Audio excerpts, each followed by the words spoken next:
Prima di parlare della ferrovia Pontebana, è bene dare uno sguardo alla situazione storica in atto nell'impero austro-ungarico. Poiché il governo austriaco non voleva assumersi l'onere di costruzioni ferroviarie, sorse la Südbahn, sotto l'egida dei baroni Rothschild. La compagnia Südbahn costruì in anni successivi una serie di linee molto importanti. La linea più importante della Südbahn era la linea dell'arciduca Giovanni, la Erzherzog Johann Bahn, chiamata però poi popolarmente la linea del Sud, la linea che congiungeva Vienna, la capitale, con il grande porto sull'Adriatico di Trieste. Costruita da Carlo Ghega a più riprese, a partire dal 1839, con la grande traversata del passo del Semmering, scuola poi a tutte le linee alpine. La linea arrivò a Trieste, completamente funzionante, nel 1857.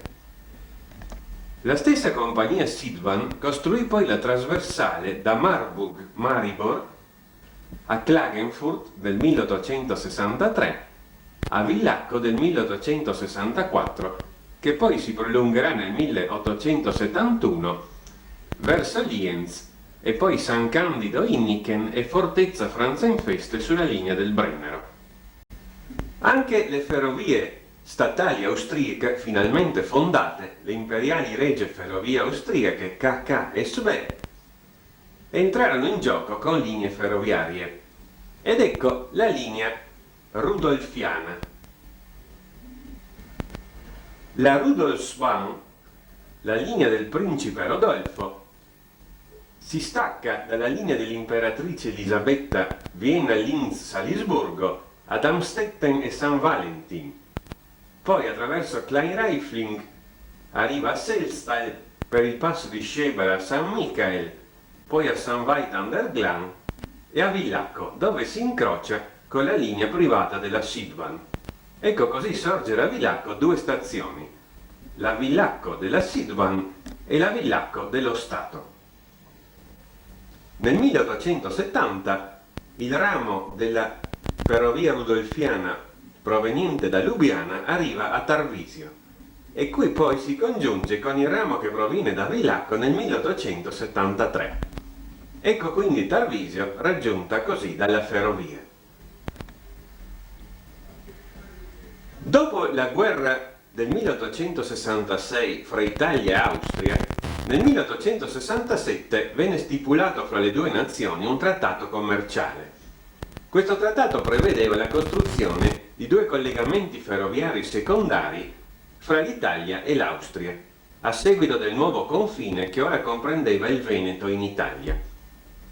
Una era la ferrovia della Valsugana, l'altra era la ferrovia Pontebana. L'Italia e l'Austria costruirono così i due tratti ferroviari che dovevano congiungersi al confine di Pontebba. La linea Pontebana da Udine nel 1875 arriva a Gemona, nel 1876 a Carnia, nel 1877 a Resiutta, nel 1878 a Chiusaforte e nel 1879 al confine di Pontebba. In Austria invece, diramazione dalla citata linea rudolfiana, ecco la linea pontebana austriaca, la Pontaflerbahn, che da Tarvisio, sempre nel 1879, raggiunge la Pontebba austriaca Pontafel e poi Pontebba, stazione di trasmissione fra le due amministrazioni. Nasce così la linea Pontebana, come una linea però di transito secondaria fra le due nazioni. A dimostrazione della secondarietà della Pontebana, ecco l'impero d'Austria collegare il suo grande porto Trieste con il centro Europa tramite la grande linea transalpina formata dall'unione di più linee. Da Trieste la ferrovia arriva a Gorizia e poi a Jesenice attraverso la Bochiner Bahn, la linea di Bochum, passando le Alpi in galleria nella galleria di Bochum. Poi la ferrovia delle Caravanche attraverso la galleria delle Caravanche porta la linea Klagenfurt a Villacco. Ed ecco un'altra congiunzione quindi con la rudolfiana Pontebana fra Rosenbach e Warmbad-Villach. Poi la Transalpina continua nella grande linea dei Tauri, dove si valica le Alpi nella galleria dei Tauri, e poi continua verso Salisburgo, verso Selstadt, dove incontra la linea del Principe Rodolfo, poi l'ultima traversata alpina con la galleria di Bosruck, con la linea del Pirn, ed ecco Linz, e poi la congiunzione con la Boemia, con Zesche Budejovice e Buidweiss. Questa la grande Transalpina, inaugurata in varie fasi, completamente funzionante nel 1909. Era questa la linea che collegava Trieste con il centro Europa, mentre l'altra linea, la linea del sud, la linea dell'Arciduca Giovanni, collegava Trieste con Vienna. E poi vi era il collegamento tramite anche la Rudolfiana. Come si vede, i traffici interni dell'Austria erano istradati su linee molto importanti, mentre i traffici internazionali chiaramente trascuravano la linea Pontebana. 1918. Dopo la Prima Guerra Mondiale la situazione muta di colpo. I nuovi confini vedono l'Italia ingrandirsi nella Venezia Giulia, la Repubblica Indipendente Austriaca e la nuova Jugoslavia che si insinua a Cuneo nella zona di Jesenice. In tal modo tutte le linee di collegamento fra l'Italia e l'Austria e fra il porto di Trieste e il centro dell'Europa restano così interrotte. Ed ecco tutti i traffici perciò riversarsi attraverso la Pontebana, verso l'Austria e la Cecoslovacchia. Poiché intanto con la costruzione della ferrovia delle Caravanche il tratto fra Tarvisio e Jesenice era già decaduto di importanza ed ora con il nuovo confine lo era decaduto ancora di più, ecco così che il tratto di ferrovia rudolfiana Villacco-Tarvisio diventa nel 1918 praticamente parte integrante della linea Pontebana.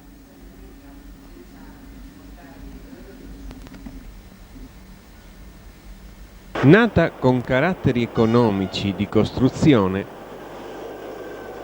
in moltissimi punti la linea Pontebana è una linea arditissima di montagna. Anche se le pendenze nel tratto italiano sono contenute e arrivano al massimo al 16 per 1000, la linea tuttavia si snoda in un paesaggio estremamente pittoresco e nella gola del canale del Ferro è una vera e propria linea di montagna, con frequentissime gallerie ed importanti ponti e viadotti.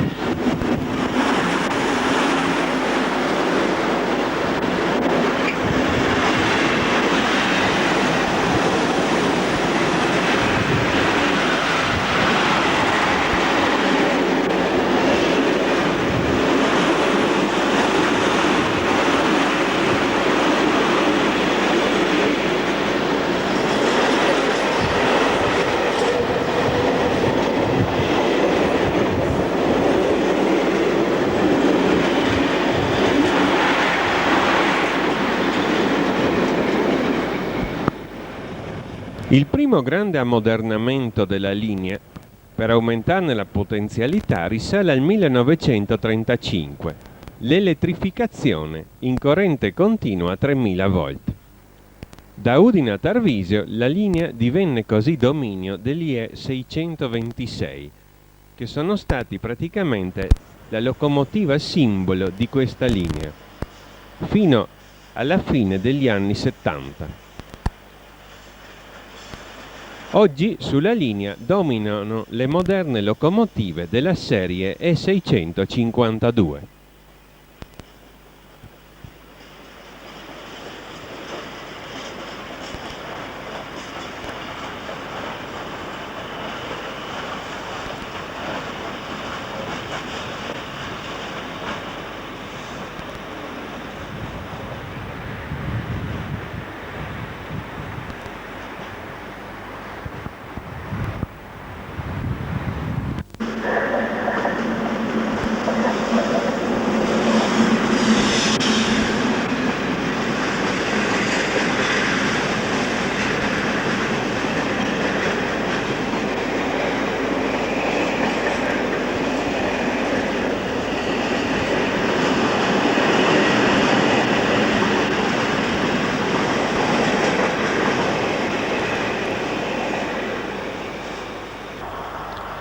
quasi un simbolo della spettacolarità della linea Pontebana il grandioso Ponte di Muro, costituito da un ponte in ferro con accessi a viadotto, lungo 162 metri. Tramite questo ponte la linea valicava per la terza volta il fiume Fella.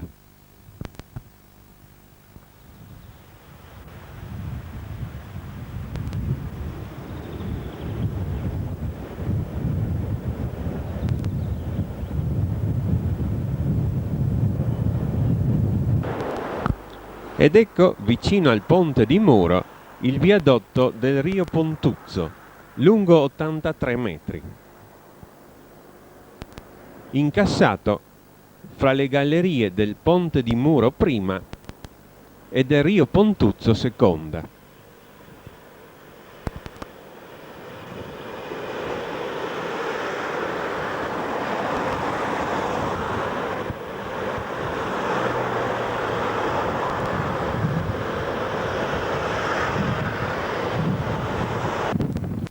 Il grande viadotto di Dogna lungo 230 metri sostituì nel 1974 il vecchio ponte in ferro crollato nel 1967 e poi sostituito da un ponte provvisorio.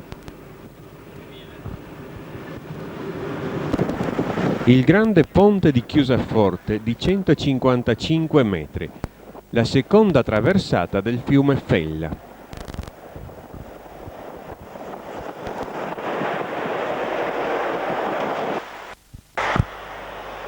Il ponte di Ponte Peraria, di 168 metri, la prima traversata del fiume Fella. Il più grande viadotto invece della vecchia Pontebana, il viadotto dei Rivoli Bianchi, di 660 metri, si trova sul tratto abbandonato fra Gemmonia e Venzone, già dal 1988.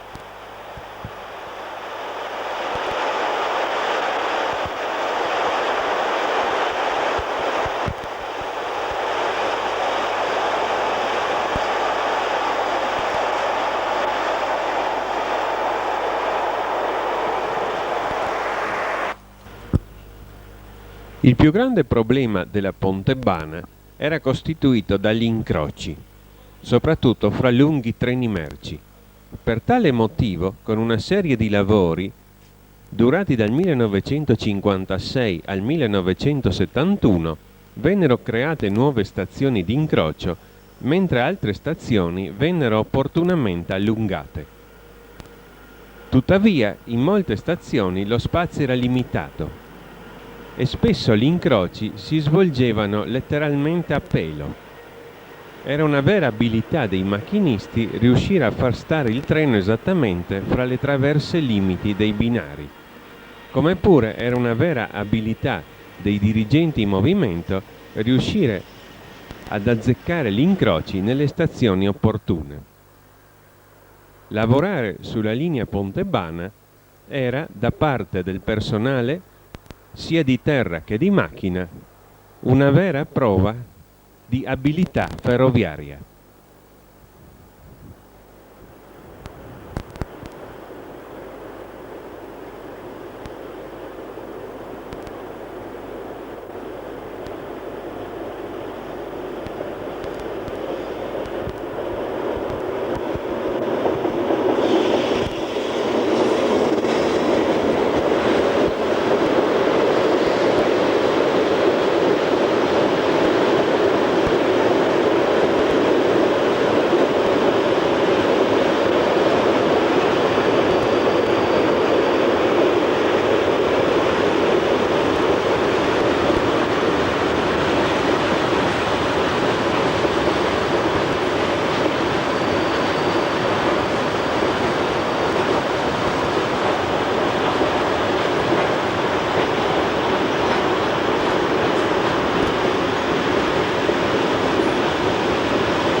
In queste immagini, riprese qui in stazione di Donia, possiamo vedere appunto una parte del piazzale che è stata allungata per consentire incroci di treni merci più lunghi.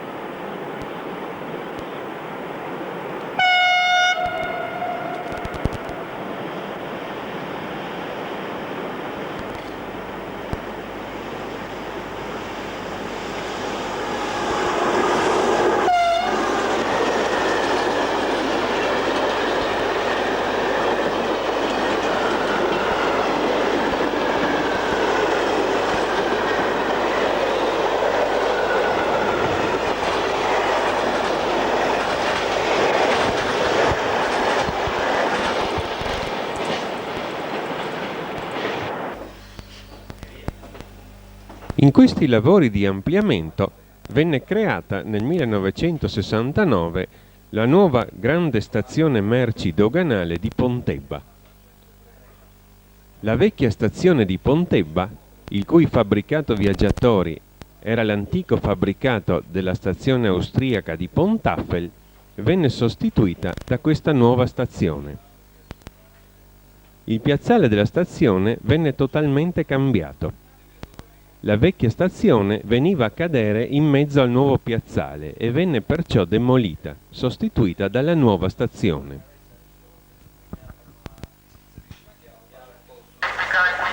L'ingrandimento del piazzale della stazione di Pontebba creò così questa grandiosa stazione doganale. Tarvisio, infatti, è molto piccola e non si poteva qui svolgere efficacemente il servizio di dogane, poiché una legge permette di poter costruire una stazione doganale anche ad una certa distanza dal confine. Ecco così sorgere la nuova Pontebba, la principale stazione della linea, sia della vecchia linea sia della nuova linea.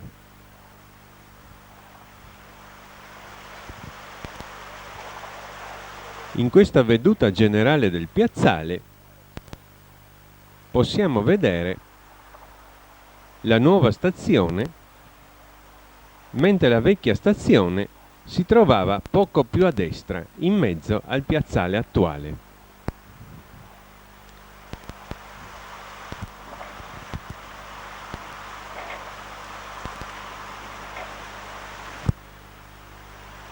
L'ingrandimento del piazzale comportò anche una deviazione del tracciato.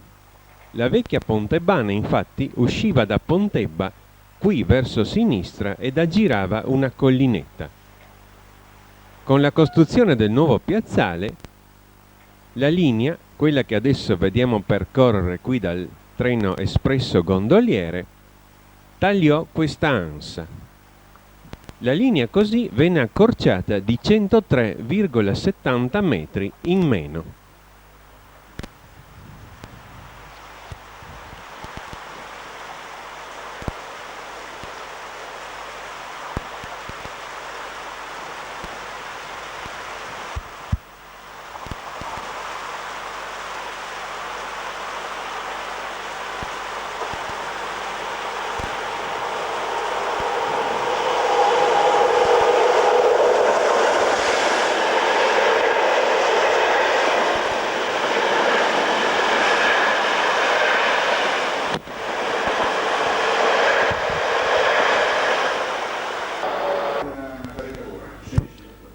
Tarvisio Centrale è il transito di frontiera, la stazione di trasmissione fra le ferrovie italiane e le ferrovie austriache. Qui la trazione elettrica FS, inaugurata il 25 ottobre del 1935, si incontra con la trazione elettrica in corrente alternata a 15.000 volt 16,2 Hz delle ferrovie austriache. La trazione elettrica sul tratto austriaco venne inaugurata il 5 ottobre del 1952.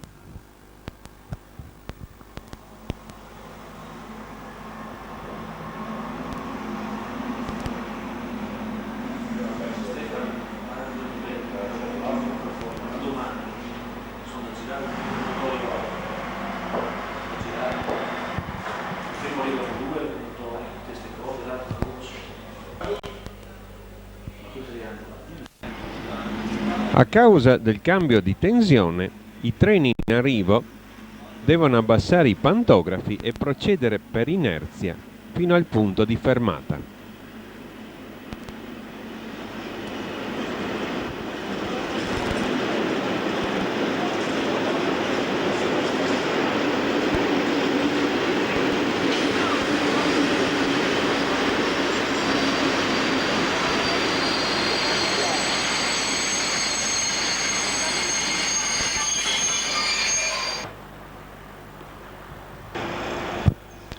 Poi vi è la cosiddetta manovra del lancio. La locomotiva dell'altra amministrazione prelieva le macchine in arrivo e poi la lancia attraverso un binario libero sotto l'altra tensione.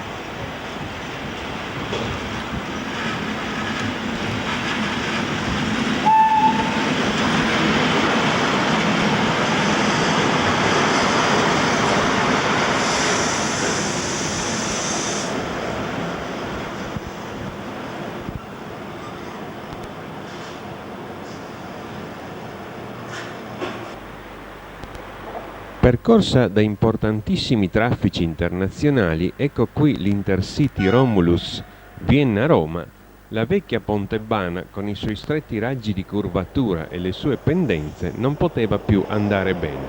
Occorreva perciò cambiarla.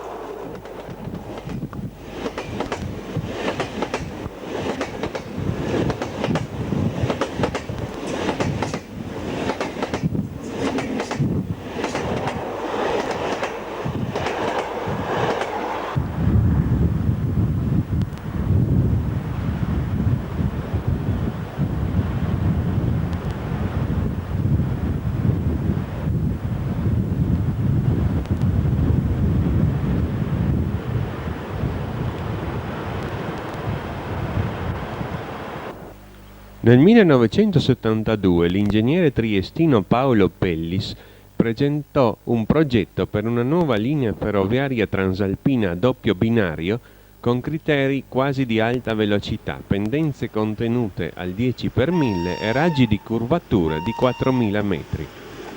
Questo progetto poi, con modifiche soprattutto nella zona di Tarvisio da parte dei tecnici della seconda unità speciale delle FS, è quello che è ora in fase di realizzazione. Così progressivamente cominciarono a venire inaugurati nuovi tratti della nuova linea in costruzione.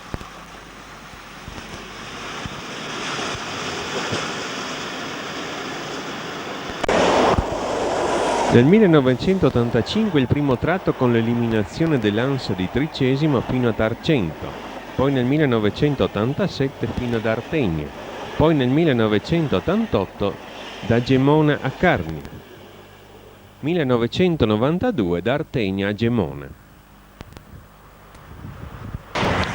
Il 12 luglio 1995 è entrato in funzione il tratto Carnia-Pontebba, praticamente tutto nascosto in galleria, e così il vecchio tratto Carnia-Chiusaforte-Pontebba, la parte più bella della linea pontebana attraverso il canale del Ferro, è stato chiuso e abbandonato.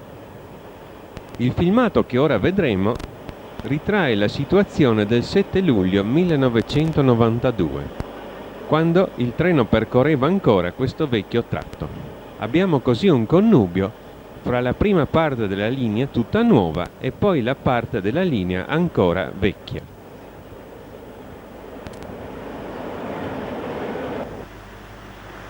Vedremo così ora il locorama della linea pontebana.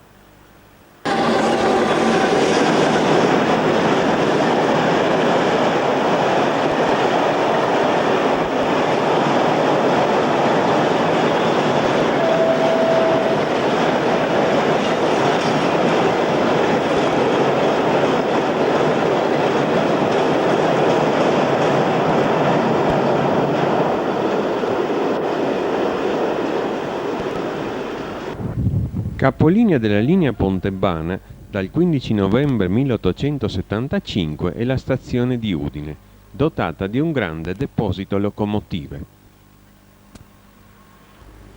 Vediamo qui una macchina diesel della linea pedemontana Gemona-Sacile.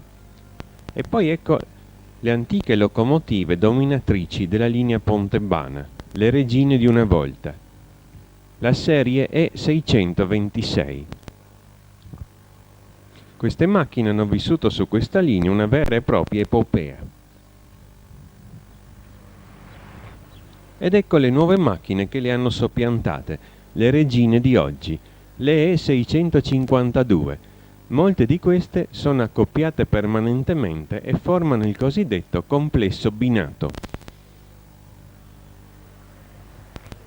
Le 652 hanno escluso da questa linea le 656, che a suo tempo hanno dato ottima prova con i treni internazionali. Le 626 attendono malinconicamente il loro destino, la demolizione.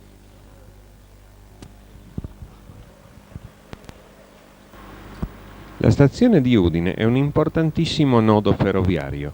Vediamo qui ora un treno proveniente da Trieste, via Monfalcone. Un'altra linea proviene da Palmanova, dove si congiungono le due linee provenienti rispettivamente da Cervignano e San Giorgio di Nogaro. E poi vi è la linea Venezia-Udine, via Treviso-Pordenone. La linea Pontebana è l'ideale proseguimento della linea Venezia-Udine.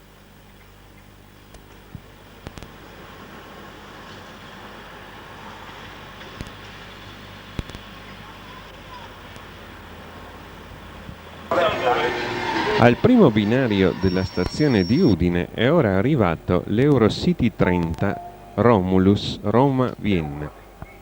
Mentre vi è il cambio del personale di macchina, accanto al binario 3 vi è l'Eurocity 31 Vienna-Roma.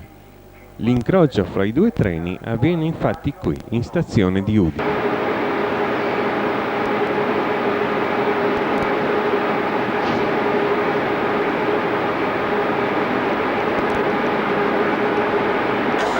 Il segnale di partenza si è disposta via libera, verde.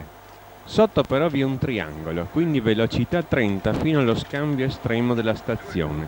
L'indicatore di direzione mostra il numero 1 direzione Tarvisio e sotto il segnale basso con le due luci bianche verticali e anch'esso in posizione di via libera.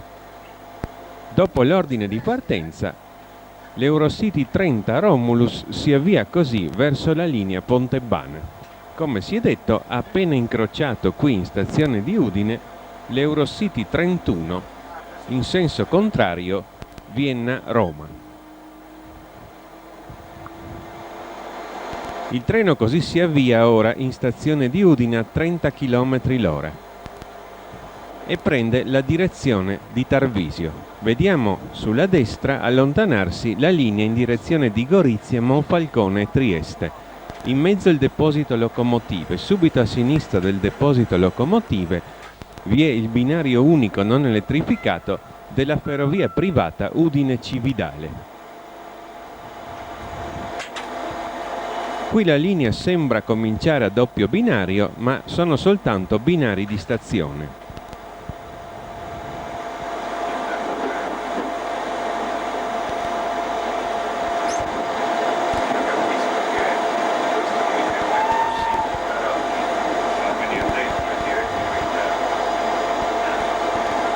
Percorsa questa curva, il treno prende ora direzione nord.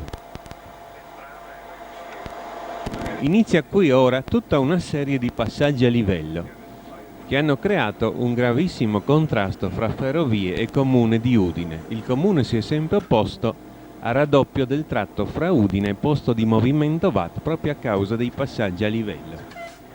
E alla fine l'ha spuntata. Ora la ferrovia passerà in futuro sulla nuova circonvallazione esterna.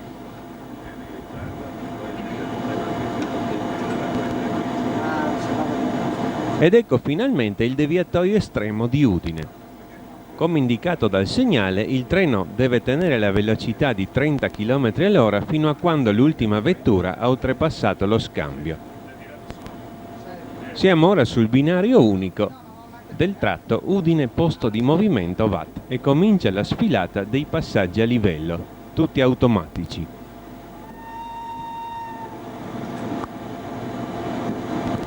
E questa è una zona molto pericolosa, dove spesso infatti qualche furbo passa davanti al treno in arrivo.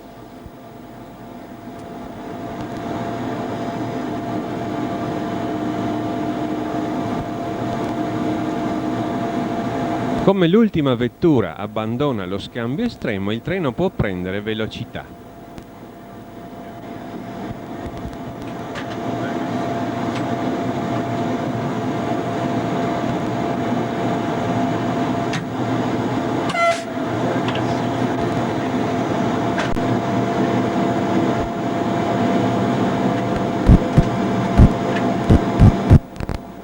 La velocità messa in questo tratto di linea per il nostro treno è di 140 km l'ora. Ecco il treno che comincia ad accelerare.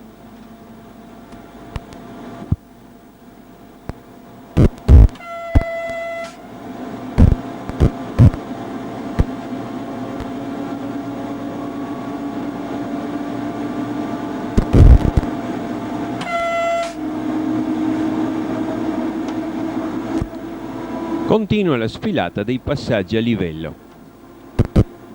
Ecco ora le tavole d'orientamento con le righe orizzontali che ci annunciano il segnale d'avviso del posto di movimento VAT. Il segnale luce verde avvisa via libera.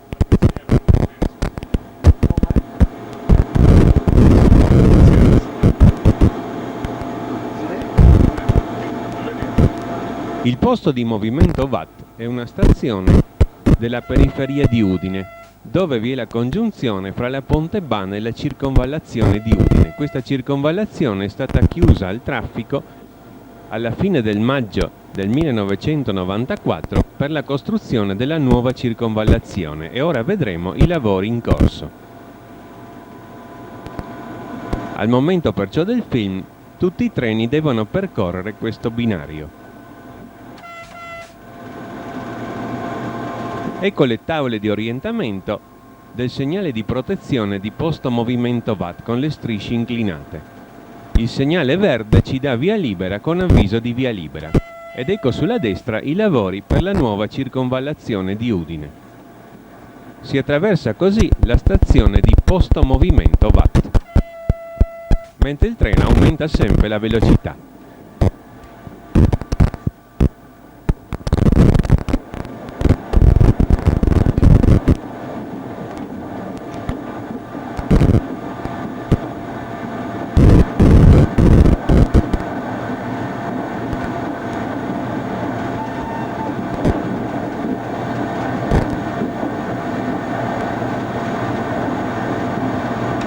Ed ora il segnale di partenza verde ci dà via libera. Per un uso ormai acquisito, il binario che stiamo percorrendo viene percorso dai treni viaggiatori in ambo i sensi, l'altro binario invece viene percorso dai treni merci, e questo sia prima che dopo la chiusura della circonvallazione per i lavori in corso. Il passaggio dei treni viaggiatori dall'altro binario a questo, quando provengono in senso contrario, si ha all'ultima deviata di posto movimento VAT, una deviata lontanissima dalla stazione. Eccola. Finisce qui la stazione di posto movimento VAT e comincia la nuova linea Ponte Bana, il tratto rinnovato. Questo tratto è in funzione dal 1985. Questo primo tratto, il raddoppio, è consistito nell'affiancare al binario esistente l'altro binario, data la favorevole situazione della linea. Questa differenza si può notare osservando i pali della linea aerea. Sul vecchio binario i vecchi pali, sul nuovo binario i nuovi pali. La locomotiva E652 è completamente elettronica, la velocità è stata impostata mediante il numero luminoso e poi la macchina si porta automaticamente alla velocità impostata.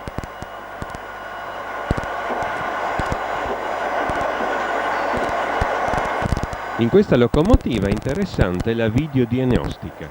È possibile cioè vedere in un piccolo schermo televisivo varie particolarità della marcia del treno. Qui vediamo la velocità sui 3 carrelli della macchina. Ed ora un cambio di richiesta.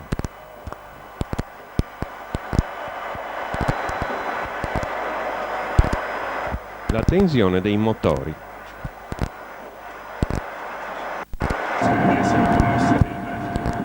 La massima velocità messa dalla linea in questo tratto è di 150 km all'ora, però il nostro treno, per questione di gradi di frenatura e di impostazioni del fascicolo orario, non può superare i 145 km l'ora.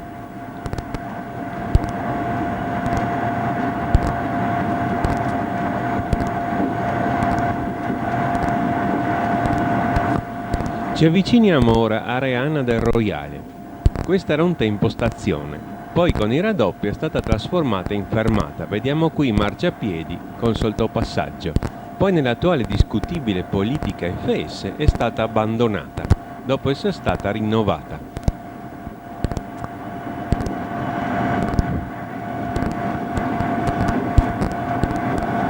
Su questo tratto di linea è in funzione da Udine il blocco elettrico manuale. Ed ora ci avviciniamo ad un posto di blocco intermedio. Su questa linea è previsto in futuro il blocco automatico banalizzato e vi è anche un posto di comunicazione che per il momento però non funziona. Gli scambi sono immobilizzati. Ecco le tavole di orientamento del segnale d'avviso del posto di blocco intermedio e poi il segnale d'avviso che con la luce verde ci avvisa via libera. L'antica fermata di San Pelagio è stata così promossa a posto di blocco intermedio. Ecco gli scambi immobilizzati del posto di comunicazione non ancora funzionante, il cosiddetto cappello del prete per la forma degli scambi. Poi si passa per la nuova fermata di Tricesimo San Pelagio, così chiamata dopo la soppressione della stazione di Tricesimo. Ecco le tavole di orientamento del posto di blocco intermedio e il segnale verde che ci dà via libera. E questo è il posto di blocco 4. Siamo così arrivati al punto della prima variante della linea. La linea qui ora si allontanava verso destra e poi intersecava il nostro tracciato allontanandosi verso sinistra, raggiungendo la stazione di Tricesimo per aggirare le colline moreniche. Ecco ora il punto dove la vecchia linea intersecava la nuova. Qui. La nuova linea invece passa sotto le colline moreniche ed ecco la galleria Gardiana di 756 metri. Questa galleria, come la successiva, è stata costruita a cielo aperto. Sin qui siamo in salita del 10 per 1000. Poi vi è una specie di piccolo culmine fra le due gallerie e poi si scende nuovamente al 10 per 1000.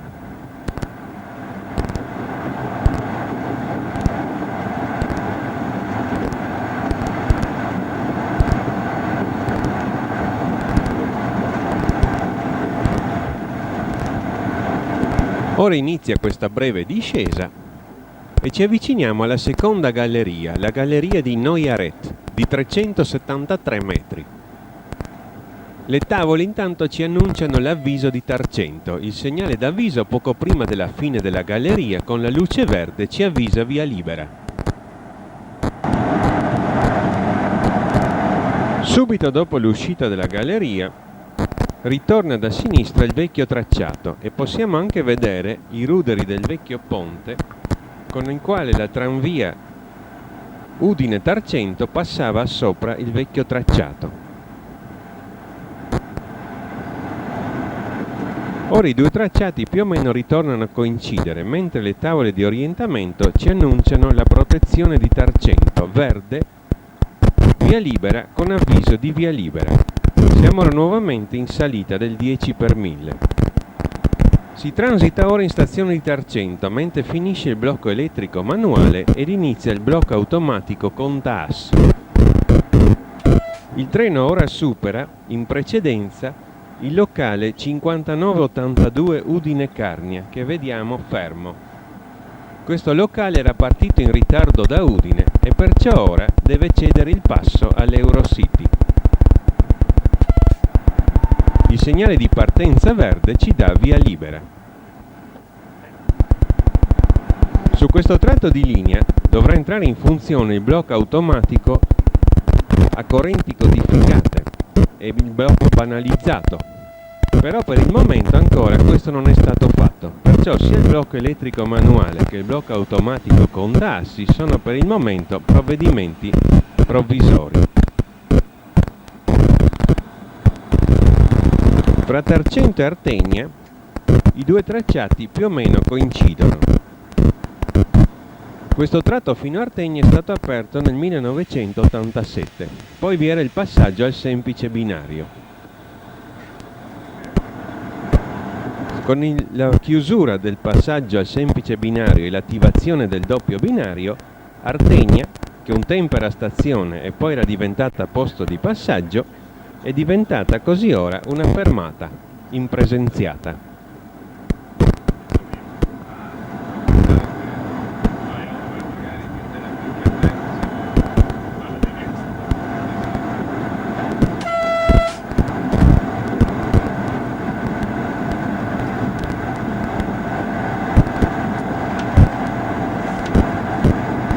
Ed ecco ora il nostro treno transitare per la fermata di Artegna.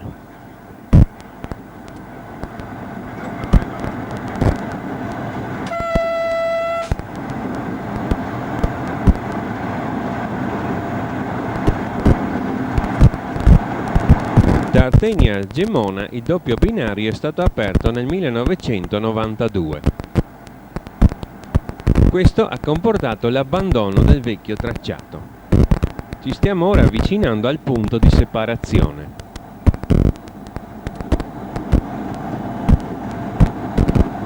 La differenza sostanziale fra i due tracciati è che il nuovo guadagna quota e attraversa Gemona più alto di 5 metri, in modo da eliminare i passaggi a livello.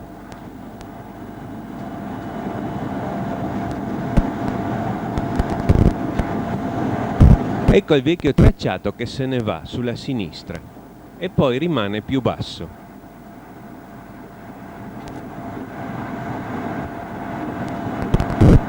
Ora il segnale d'avviso di Gemona è annunciato dalle tavole di orientamento del nuovo tipo 4321.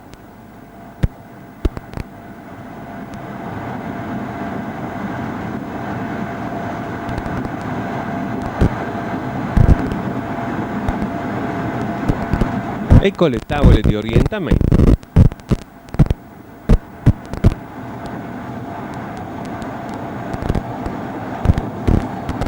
Ed ecco il segnale verde, avviso di via libera.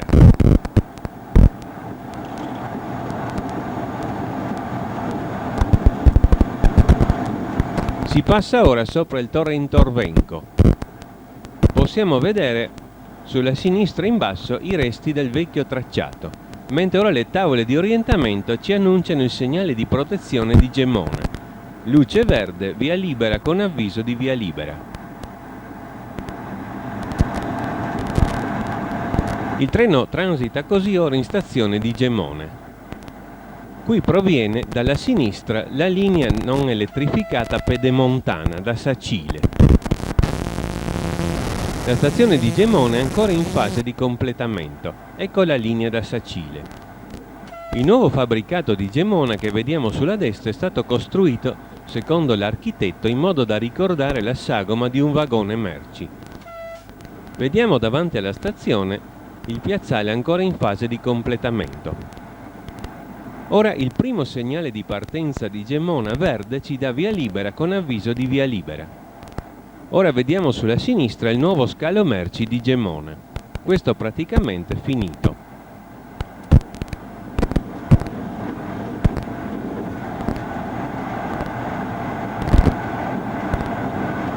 Ed ora il secondo segnale di partenza di Gemona, con la sua luce verde, ci dà via libera.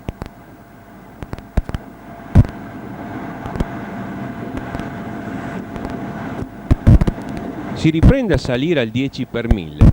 Ora i due tracciati nuovamente divergono. Il vecchio tracciato si allontanava sulla sinistra ed entrava nella vecchia galleria di Ospedaletto. Si può vederne l'imbocco subito a sinistra della nuova galleria più in basso. Il nuovo tracciato entra invece nella nuova galleria di Ospedaletto di 204 metri. Alla fine della galleria, una galleria artificiale di 60 metri contiene la spinta della collina. E questa è la prima galleria artificiale. È iniziato qui ora il tratto con le nuove traverse in cemento armato precompresso. Si entra ora nella galleria del Monte Ercole di 434 metri. Allo sbocco di questa galleria il vecchio tracciato interseca il nuovo a 90 gradi e si allontana sulla destra.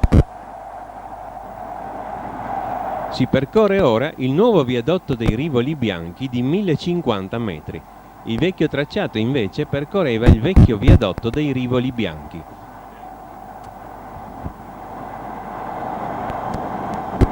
Ora è possibile vedere sulla destra i resti del vecchio viadotto dei Rivoli Bianchi. E poi i due tracciati più o meno coincidevano, anche se il vecchio era molto più tortuoso.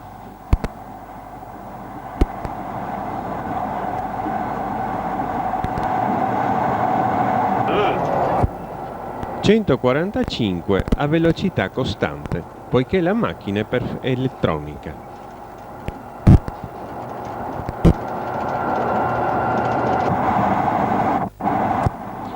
Con l'attivazione del tratto di linea fra Gemoni e Carnia del 1988 venne soppressa la stazione di Venzone, sostituita oggi da una nuova fermata impresenziata.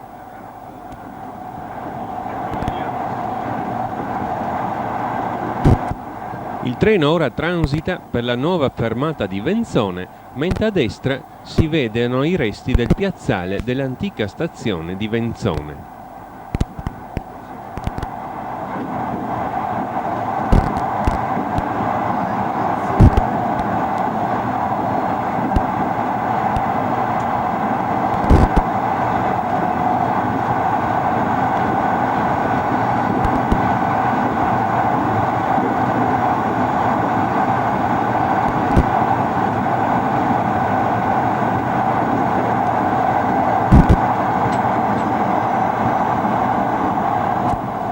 Ora le tavole di orientamento ci annunciano il segnale d'avviso di Carnia. Il segnale mostra giallo-verde lampeggiante, avviso di velocità 60. Bisogna ora infatti ridurre la velocità. Il treno ora percorre il viadotto di Portis, lungo 510 metri, mentre si frena e si riduce la velocità a 60.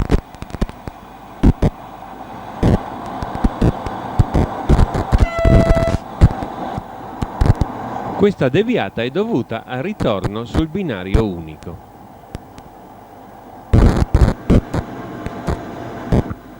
Ecco le tavole di orientamento del segnale di protezione di Carnia. Vi è ora anche l'avviso di un rallentamento con la tabella esagonale gialla. Un rallentamento a 75. Questo rallentamento è inserito in orario. Ed ecco il segnale di protezione di Carnia rosso-verde. Velocità 60 e avviso di via libera. Il treno lascia così il nuovo tracciato della Pontebana e tramite la deviata ritorna sul semplice binario. E questa un'anomalia della regola del doppio binario del passaggio al semplice binario che di solito avviene in stazione, ma a causa dei lavori avviene qui ad una certa distanza dalla stazione. Per cui ora si percorre un tratto del vecchio tracciato prima di entrare effettivamente in stazione di Carnia. Qui vi è un rallentamento a 75 inserito in orario e i cui segnali sono il segnale inizio è ora montato sulla destra invece che a sinistra, la tabella gialla che di notte mostra due luci orizzontali gialle. Questo rallentamento è dovuto ai lavori in corso.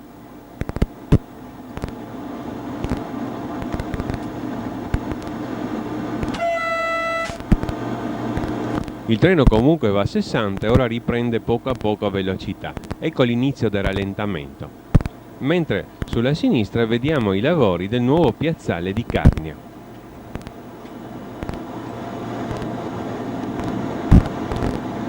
ed ora al piccolo ponte sul Rio Grandezzo di 15 metri si entra, ecco qui il segnale di fine del rallentamento, si entra così nel piazzale della stazione di Carnia, il vecchio piazzale, mentre vediamo sulla sinistra il nuovo piazzale.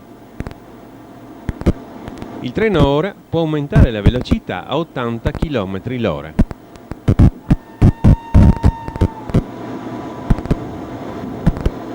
Ed ora siamo sul vecchio tracciato della linea Pontebana, il tracciato abbandonato il 12 luglio del 1995. Vediamo invece sulla sinistra allontanarsi il nuovo tracciato della linea Pontebana, in funzione dalla medesima data. Ecco il segnale verde di partenza. Finisce qui il blocco automatico conta assi e ritorna il blocco elettrico manuale. Vediamo la nuova linea allontanarsi sul viadotto del fiume Fella. La nostra linea invece ora passa il ponte sul Rio Tagliezzo di 26 metri. Questo tratto di linea è stato inaugurato il 7 maggio del 1877 fino alla stazione di Resiutta. Data la tortuosità delle curve, la velocità non può superare gli 80 km/h.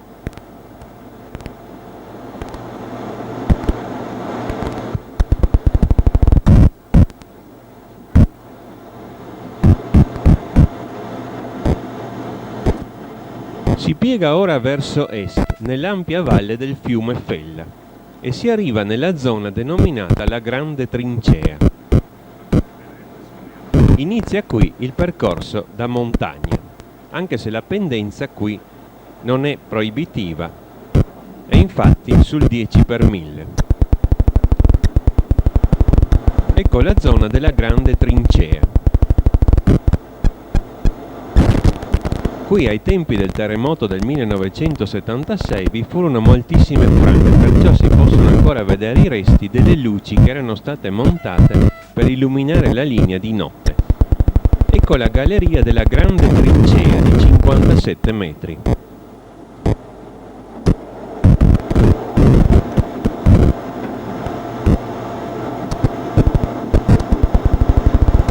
Segue la galleria del Rio Barbaro di 90 metri. Poi si passa il Rio Barbaro con un ponte di 10 metri. E poi si entra nella seconda galleria artificiale, la nuova galleria artificiale degli anni 60, lunga 430 metri. Qui ora la linea abbandona la pendenza del 10 per 1000 e diventa per un certo tratto orizzontale.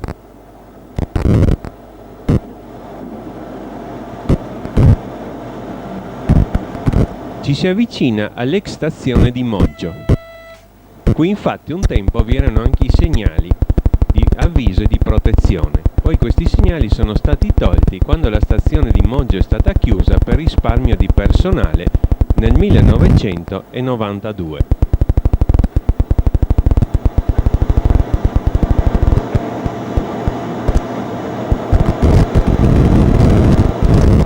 Ed ecco la galleria della pietra scritta di 224 metri. In galleria la pendenza risale all'8 per 1000.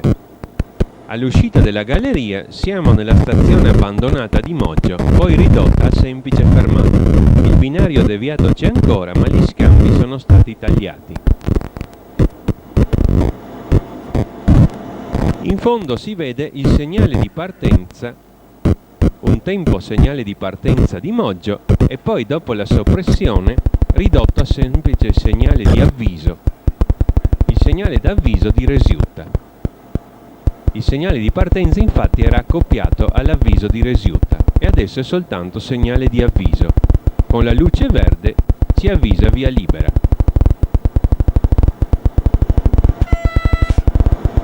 Si entra ora nella galleria di Ponte di Moggio e Simonetti, lunga 656 metri.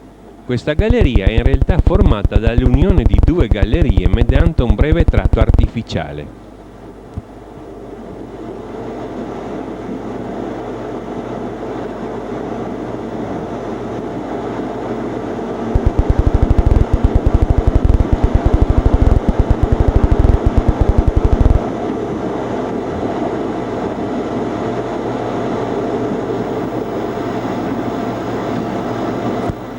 Si arriva ora alla Galleria dei Cinque Rivi, la più lunga della vecchia Pontebana. 789 metri più 134 di prolungamento in artificiale, per un totale di 943 metri.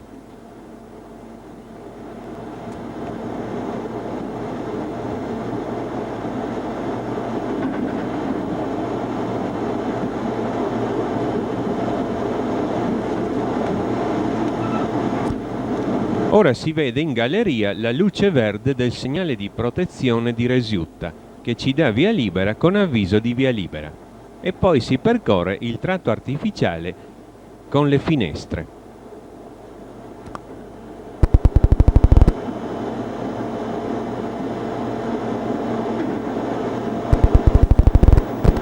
Si entra così in stazione di Resiutta, dove si incrocia il treno merci 53585 Pontebba-Osoppo.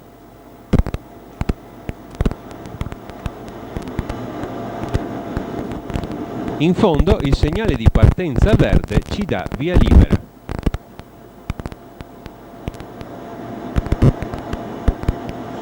A destra vi è la bellissima vallata di Resia, una vallata abitata da una popolazione slovena che parla un arcaico dialetto. Ed ecco il ponte sul torrente Resia di 58 metri.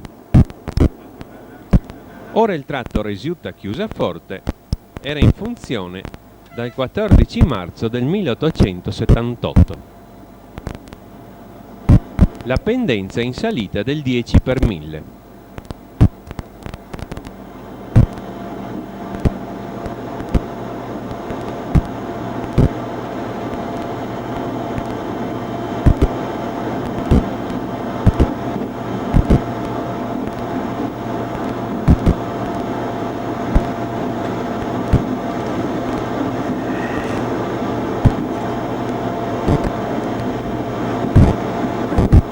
Si passa ora alla galleria di Resiutta di 162 metri.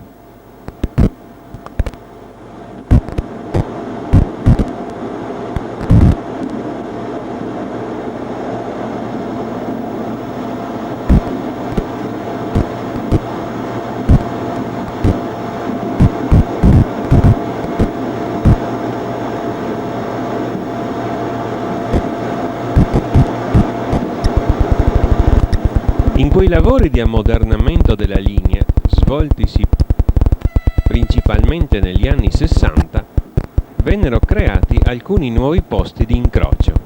Uno di questi era il posto di movimento di Roveredo. Questo posto di movimento però era molto corto ed ha avuto così una vita effimera e molto breve.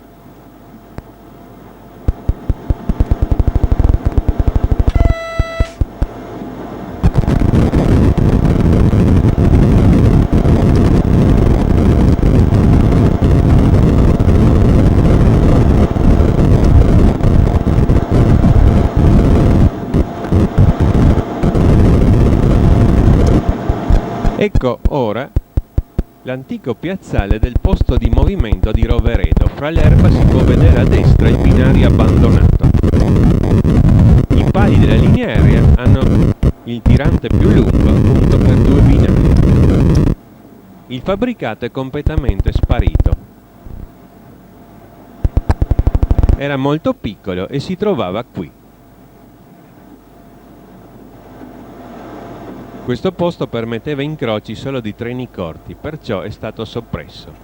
Inizia ora un tratto molto pittoresco. Si entra nella galleria di Ponte per Aria Prima, di 229 metri.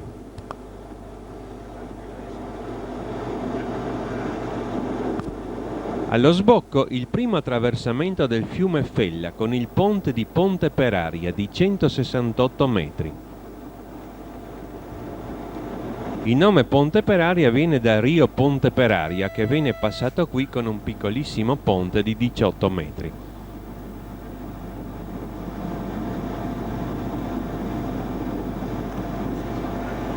Ed ecco ora la galleria di Ponte per Aria Seconda di 188 metri.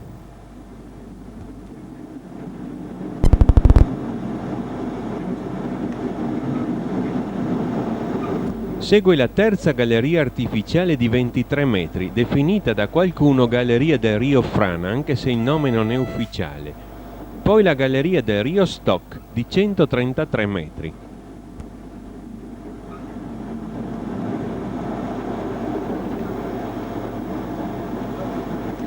Ed ecco ora la terza galleria di Ponte per Aria di 106 metri.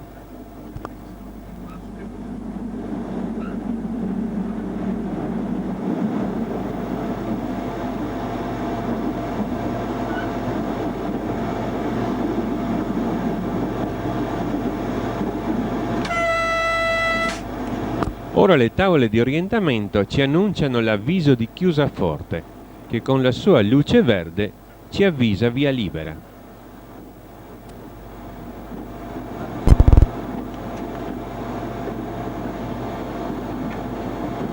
Si entra ora nella galleria Villanova Prima di 161 metri. Poi, dopo il breve ponte sul Rio di Villanova di 6 metri, si entra nella galleria Villanova Seconda di 254 metri.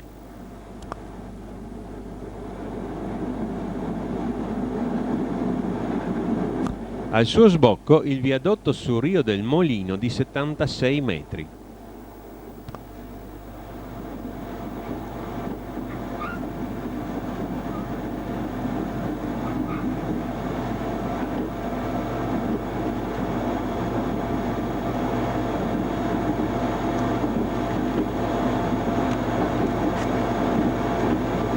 Ed ecco ora le tavole di orientamento del segnale di protezione di chiusaforte, verde via libera con avviso di via libera. Ed ora un segnale di avviso di rallentamento, la tabella esagonale gialla, ci avvisa un rallentamento a 65 km l'ora. Si entra in stazione di Chiusaforte, dove si incrocia il treno merci 53663 Pontebba Trieste Campomarzio. A Chiusaforte la pendenza aumenta al 16 per 1000. Questo tratto venne aperto il 27 luglio del 1879 fino a Pontebba. Ecco ora il segnale di partenza verde che ci dà via libera, mentre il treno riduce la velocità per il rallentamento a 65, anche questo inserito in orario.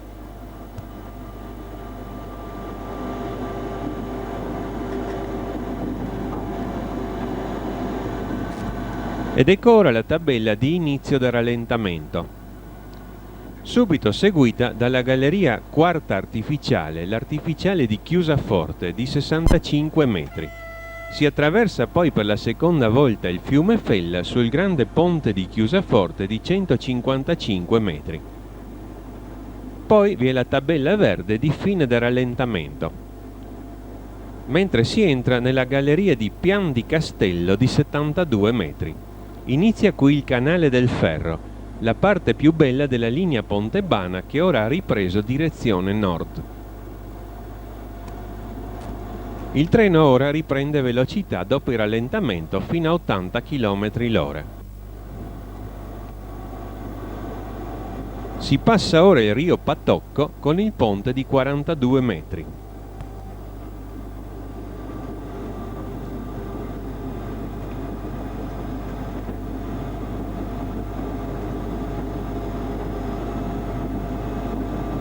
Ecco la quinta galleria artificiale Rio dei Forti di 137 metri.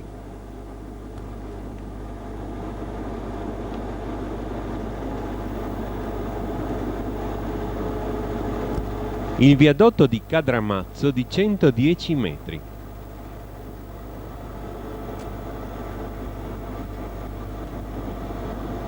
Ecco ora le tavole e il segnale d'avviso di Dogna, verde avviso di via libera. Mentre si passa il vallone del Pero con il viadotto di 110 metri e si entra nella galleria di Cadramazzo di 197 metri.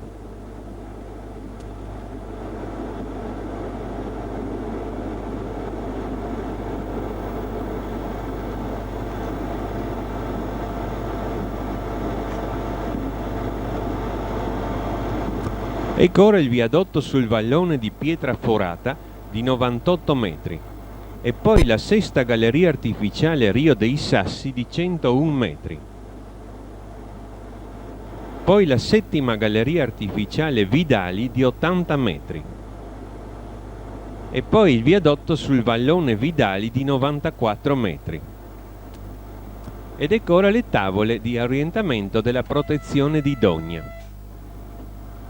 Si passa il vallone di Prato con il viadotto di 150 metri, mentre il segnale verde ci dà via libera con avviso di via libera. Si entra così in stazione di Dogna. Questa stazione è la terza stazione di Dogna degli anni 60, un allungamento della seconda stazione di Dogna. Questo allungamento venne fatto in parte su viadotto ed ora infatti si percorre il viadotto sui rii Cengleite e Pecile di 95 metri. La seconda stazione di Dogna si trovava un poco più avanti come fabbricato rispetto all'attuale. In fondo ora il segnale verde ci dà via libera, inizia il blocco automatico su semplice binario. La linea qui ha subito una deviazione a seguito del crollo del ponte di Dogna del 1967, di cui vediamo i resti a destra. Con il nuovo grande viadotto di Dogna, lungo 230 metri, inaugurato nel 1975. Vediamo qui i resti del ponte a destra e la galleria artificiale di Dogna di 89 metri abbandonata. Ed ecco ora la prima stazione di Dogna, abbandonata poco prima della Seconda Guerra Mondiale, una stazione molto corta. Ecco ora il ponte su Rio Lavaz di 22 metri, la galleria di Kyout-Martin di 64 metri, il viadotto di Kyout-Martin di 66 metri.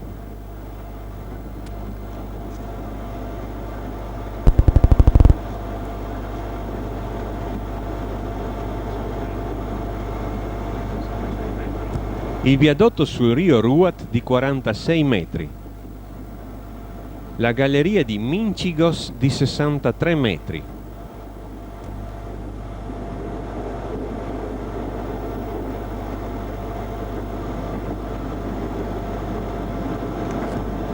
il viadotto sul Rio Costa da Presa di 120 metri. Ecco ora l'avviso di un rallentamento a 60, questo non in orario ma per lavori in corso. Ecco ora il viadotto sui tre rii di 155 metri. Il treno ora riduce la velocità a 60 km all'ora per rispettare il rallentamento. Ecco la galleria prima del Rio Pontuzzo di 60 metri.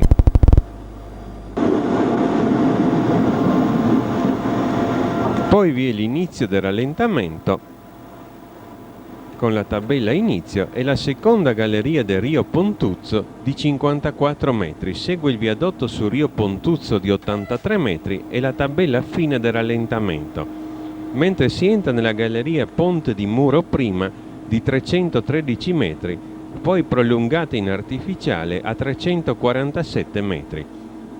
E si ha ora il terzo attraversamento del fiume Fella, con il grandioso Ponte di Muro, lungo 162 metri,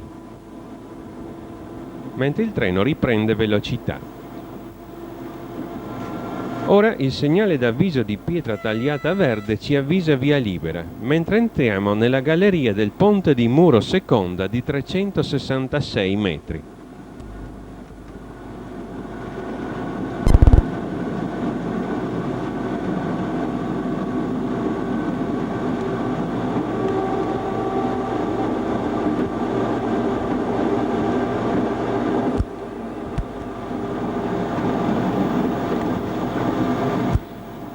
Dopo il breve ponte su Rio Confine di 8 metri, entriamo nella galleria di Rio Palate di 208 metri.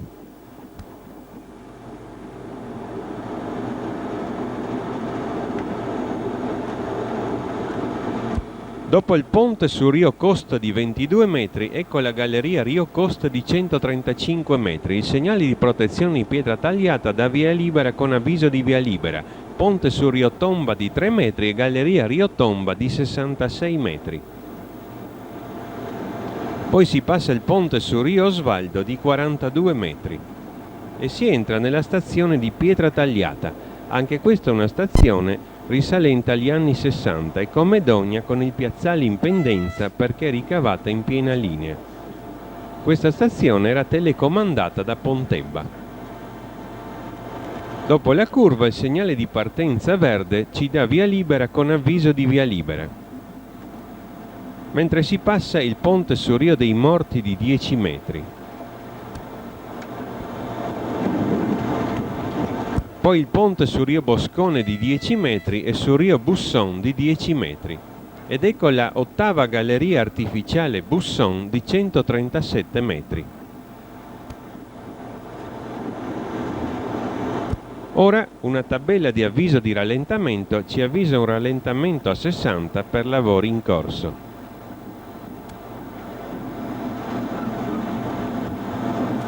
Si passa ora sul viadotto del Rio Grande Abrasione di 52 metri ed ora il segnale di protezione esterno di Pontebba, luce gialla lampeggiante, dà via libera con avviso anticipato di via impedita e si entra nella galleria di San Rocco, lunga 659 metri.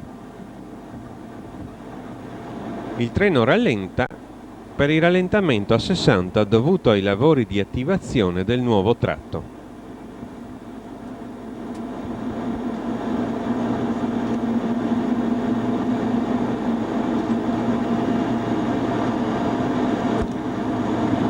All'uscita della galleria, ecco il segnale di inizio del rallentamento, mentre da sinistra proviene il nuovo tracciato della ferrovia Pontebbana, in funzione dal 12 luglio del 1995. Siamo ora nel piazzale di Pontebba Parco, l'antica Pontebba FS, la stazione di trasmissione fra Italia e Austria-Ungheria.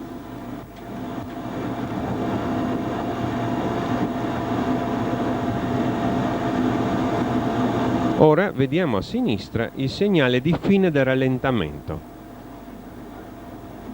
Qui ora sulla destra vi era il grande fabbricato di Pontebba FS, demolito nel 1969, ed ora le tavole ci annunciano il segnale di protezione interno di Pontebba, posto a destra e perciò con la vela quadrata, luce gialla, via libera con avviso di via impedita.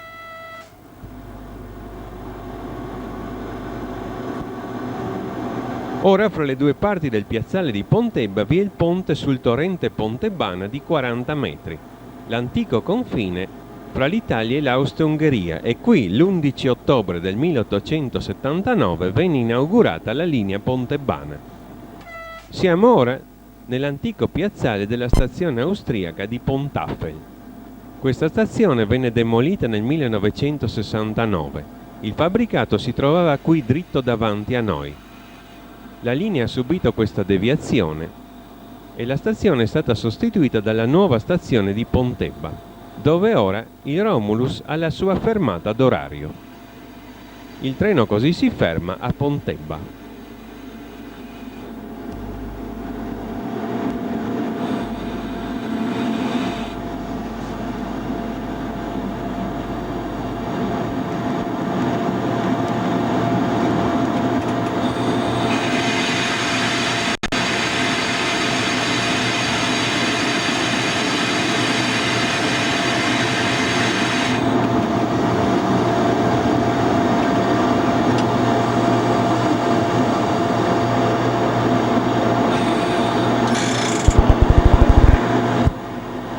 Il segnale di partenza, accoppiato con l'avviso di Laglesi San Leopoldo, passa dal rosso al giallo, poi al giallo lampeggiante e poi al verde.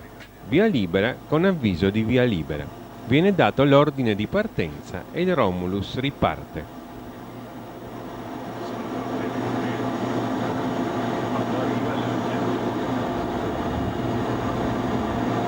Ecco il segnale di partenza posto a destra e perciò con le vele quadrate. Ora qui il vecchio tracciato della Pontebbana, prima dell'ammodernamento della stazione, si allontanava verso destra e aggirava una collinetta.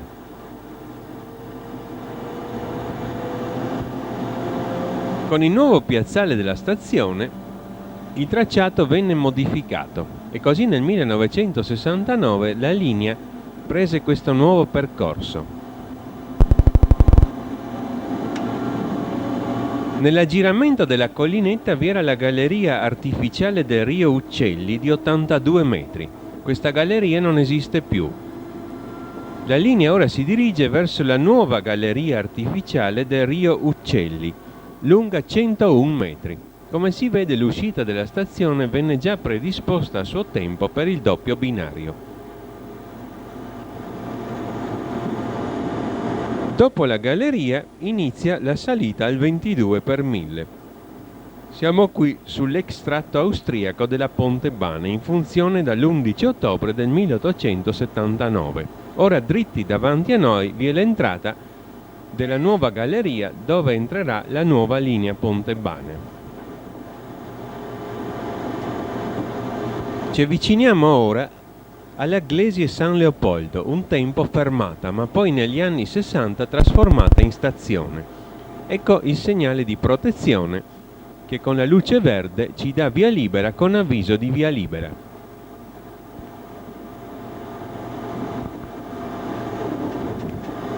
Ed ecco la stazione telecomandata da Pontebba di La Glesie San Leopoldo.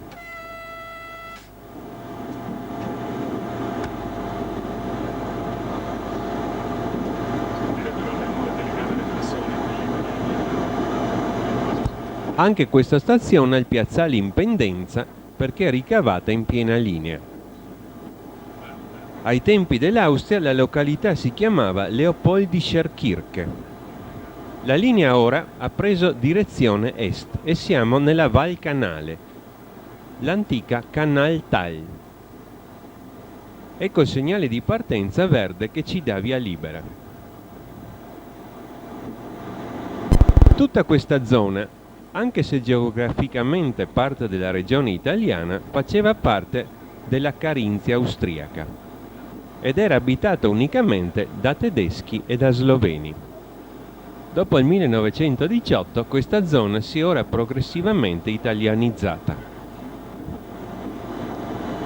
Il tratto di linea che stiamo percorrendo, diramazione da Tarvisio verso Pontebba, venne costruito dalle ferrovie austriache con i criteri austriaci e quindi con pendenze maggiori, ed ecco quindi la pendenza più forte. In questo tratto è ora del 16 per 1000, ma poi aumenterà nuovamente.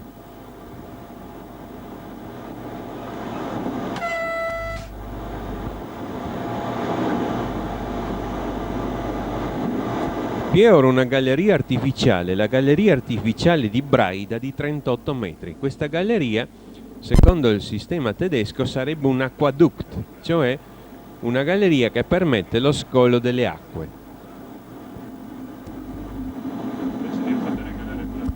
Ecco ora le tavole di orientamento del segnale di avviso di Bagni di Lusnitz.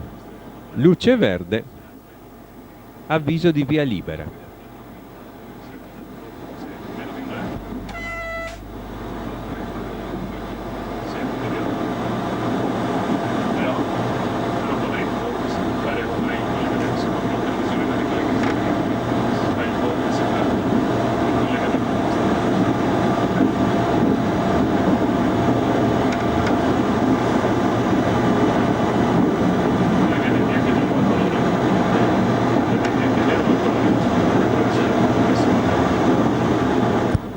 Si ha ora il quarto attraversamento del fiume Fella tramite il viadotto di Lusnitz, lungo 92 metri.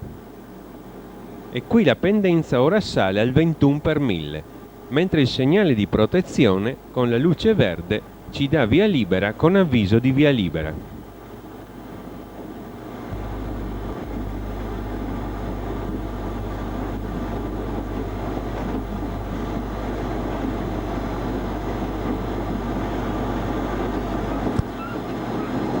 Si entra così in stazione di Bagni di Lusnitz, ai tempi dell'Austria Bad Lusnitz.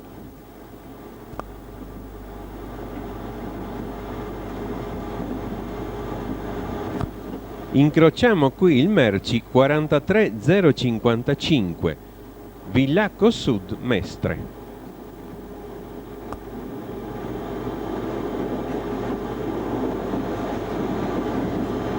Come si può osservare dagli edifici della stazione, sono nello tipico stile austriaco.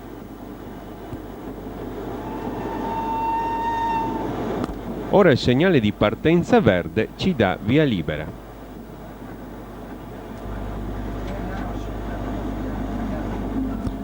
Riprende la pendenza al 22 per 1000. Ed ecco l'avviso di un rallentamento a 65, anche questo inserito in orario. Siamo ora sul tratto peggiore della linea Pontebana. Peggiore sia come curve sia come pendenza. Un tratto dove spesso si sono verificati svii di treni. Infatti qua i macchinisti, per prudenza, si tengono sempre un po' al di sotto della velocità massima ammessa, che è di 75 km/h. Il treno ora rallenta per il rallentamento a 65. Questo rallentamento è ormai fisso in orario ed è riferito al ponte su Rio Granuda Grande. Ponte alquanto deteriorato.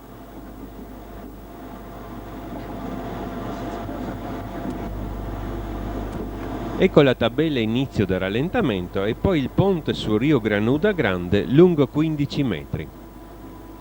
E poi la tabella verde di fine del rallentamento. Il treno può così riprendere velocità. Come si può notare, mentre nel tratto italiano, soprattutto nel canale del Ferro, la linea non aveva pendenze molto forti, però una continua successione di opere d'arte, ponti, viadotti e gallerie, nel tratto austriaco la linea ha delle caratteristiche di montagna come curve e pendenze, mentre le opere d'arte sono pochissime. La valle infatti è ampia e larga.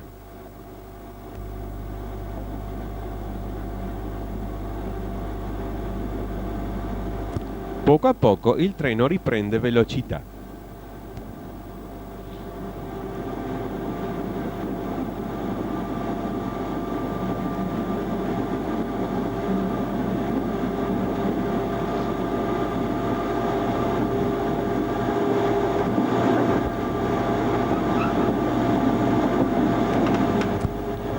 Ecco ora la galleria del Rio Paluga di 243 metri.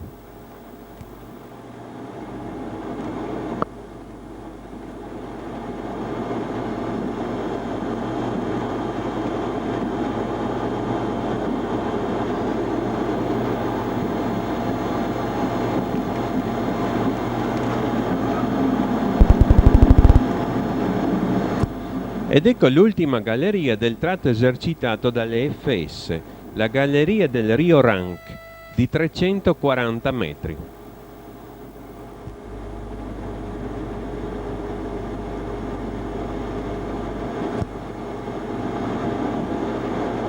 Allo sbocco della galleria a sinistra la fermata di Malborghetto, ai tempi dell'Austria Malborghetto.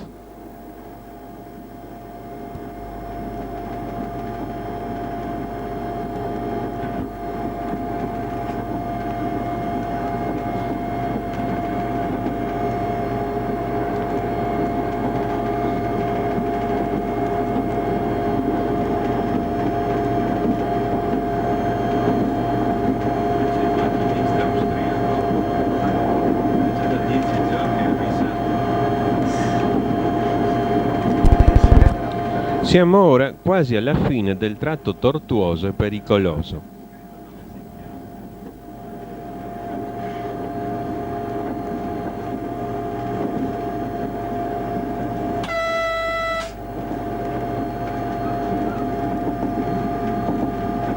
Ecco le tavole di orientamento del segnale d'avviso di Ugo Vizza, che con la sua luce verde ci avvisa via libera.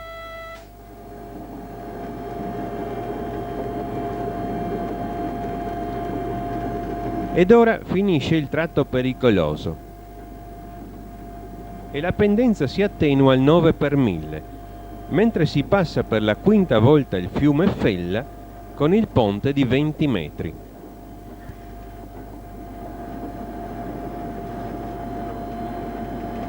Poi vi è un ponte su strada campestre di 16 metri. Siamo ora nella vasta piana di Ugovizza. Ecco le tavole di orientamento del segnale di protezione verde via libera con avviso di via libera.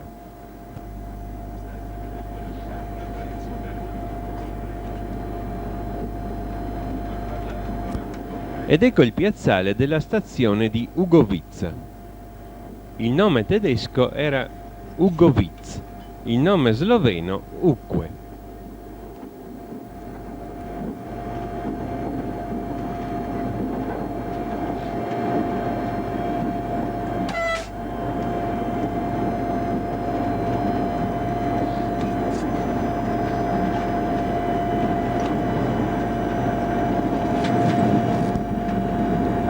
Ed ora il segnale di partenza verde ci dà via libera.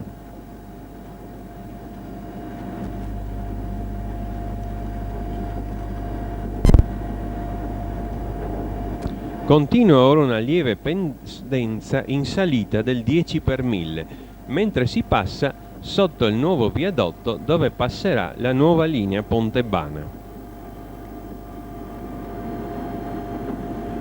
che qui poi sulla destra avrà la stazione nuova di Ugovizza Valbruna.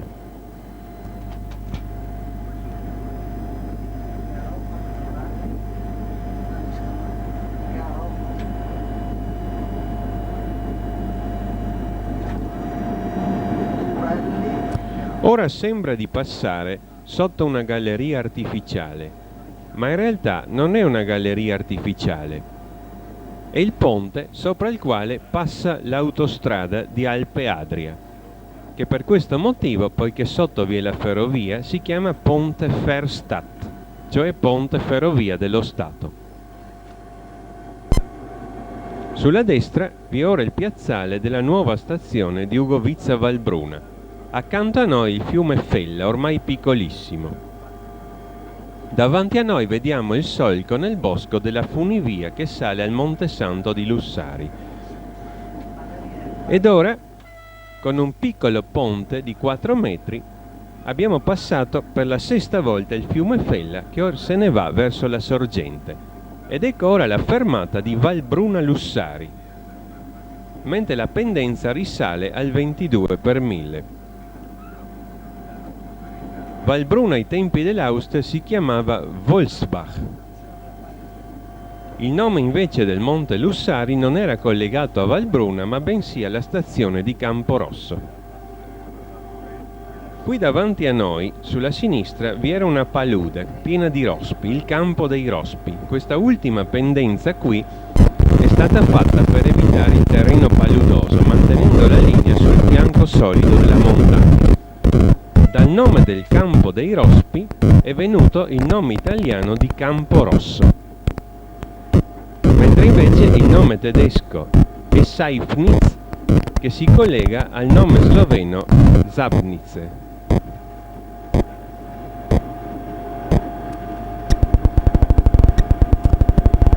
La pendenza si mantiene sul 21 per 1000, ecco le tavole di orientamento del segnale d'avviso di Camporosso che mostra luce gialla lampeggiante, avviso anticipato di via impedita.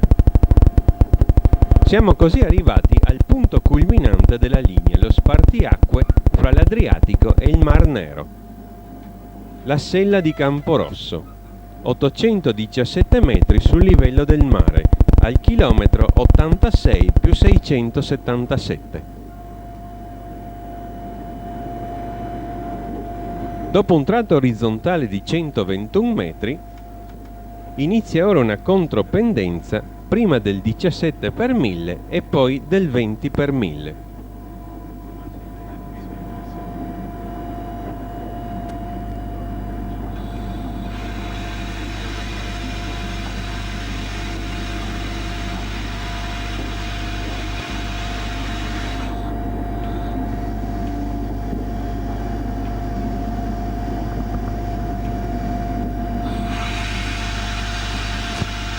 Il treno ha un po' ridotto la velocità perché dall'avviso ci sarebbe ora da aspettarsi il segnale giallo, cioè l'avviso di via impedita. Il segnale invece mostra il verde, via libera con avviso di via libera, e il treno riprende velocità.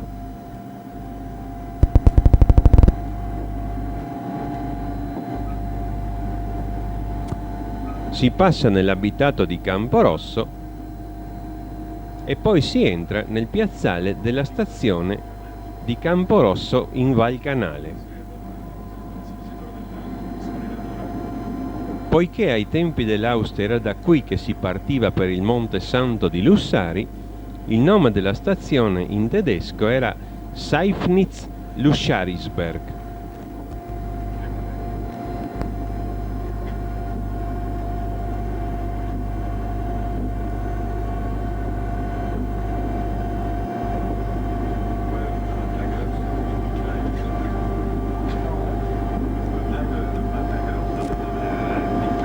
In fondo il segnale di partenza verde ci dà via libera.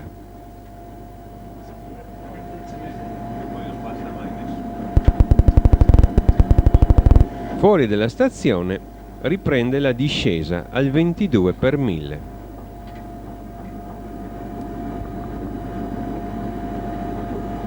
In fondo è apparso il gruppo del Mangart.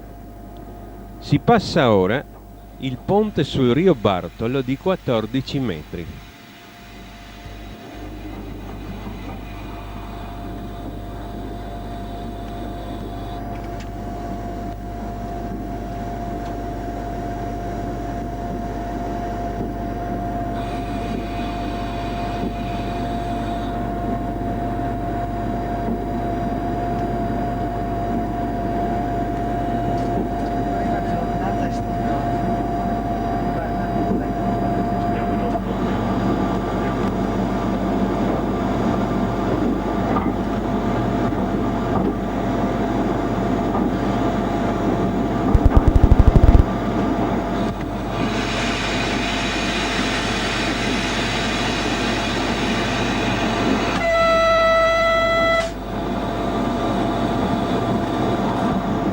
Possiamo vedere davanti a noi il gruppo del Mangart nelle Alpi Giulie che domina la conca di Tarvisio.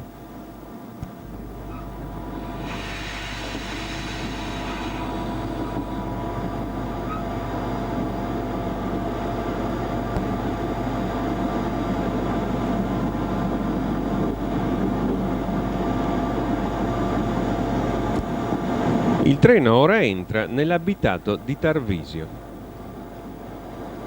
La vecchia Pontebana aveva così questo legame con Tarvisio, che sparirà con l'attivazione del nuovo tratto. La linea sarà tutta nascosta in galleria.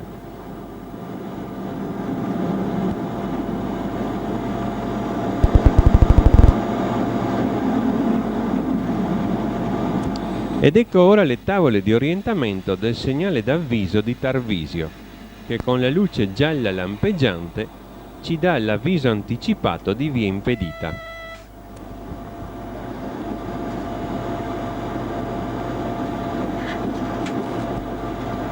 Ecco la fermata di Tarvisio città, ai tempi dell'Austria Tarvisstadt.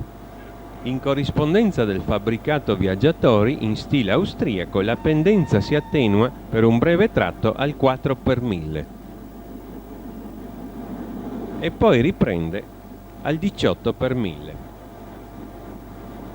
Il treno ora riduce la velocità perché al segnale di protezione di Tarvisio la velocità di linea scende da 75 a 60 km l'ora.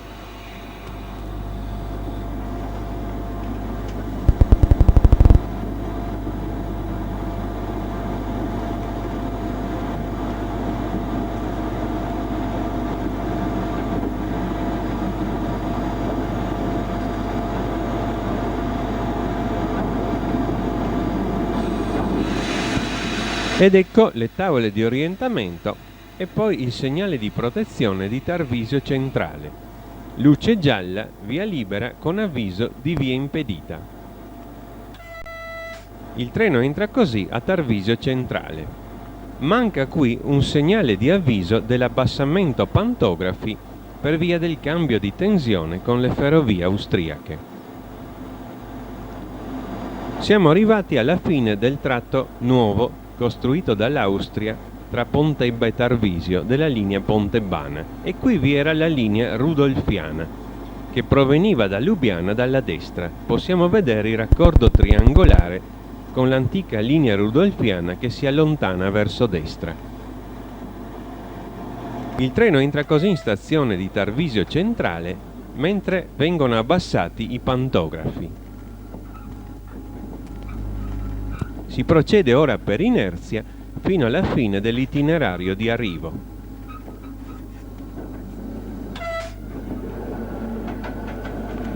Ed ecco la stazione di Tarvisio Centrale, ricostruita anch'essa al posto della precedente vecchia stazione negli anni 60. Ed ecco ora la tabella bianca con la barra nera di abbassare i pantografi, poi il sezionamento e poi la tabella azzurra con la barra bianca orizzontale di alzare i pantografi secondo il regolamento austriaco. Siamo ora sotto la tensione 15.000 volt, 16,2 Hz. Ed ecco il segnale di partenza di Tarvisio rosso. Il treno si arresta così in stazione di Tarvisio Centrale al chilometro 93 più 586 del chilometraggio FS, 405 più 469 dell'antica linea rudolfiana. La 1044 austriaca è lì in attesa per portare il treno fino a Vienna.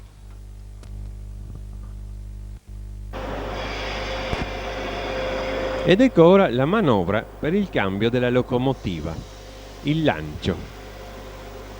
Mentre si svolge il cambio della locomotiva, intanto la polizia di frontiera controlla i documenti dei viaggiatori sul treno. Nelle stazioni di frontiera può così avvenire che anche se le manovre ferroviarie sono terminate, comunque, per via del controllo dei documenti, il treno non possa partire e faccia ritardo. Ora la macchina è stata agganciata alla locomotiva FS. Il manovratore ordina di appoggiarsi per poterla poi sganciare dal treno.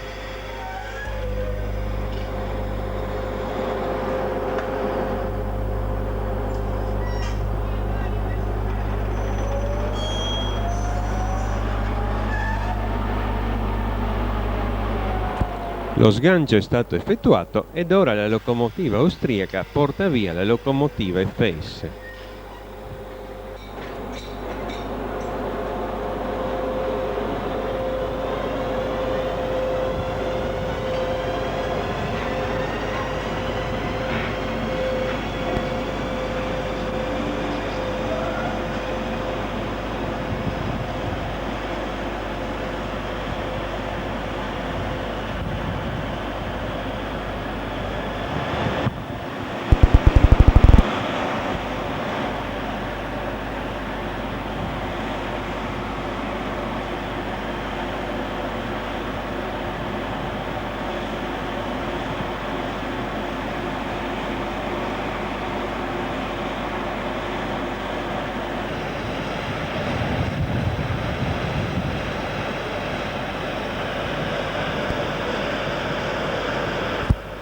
Le locomotive della serie 1110 hanno mai soppiantato le antiche 1020, i coccodrilli delle ferrovie austriache, di costruzione tedesca.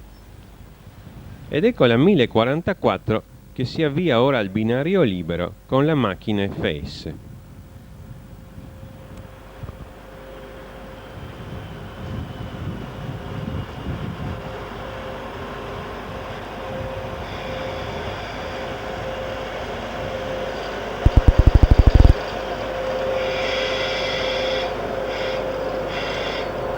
Ora la macchina viene sganciata.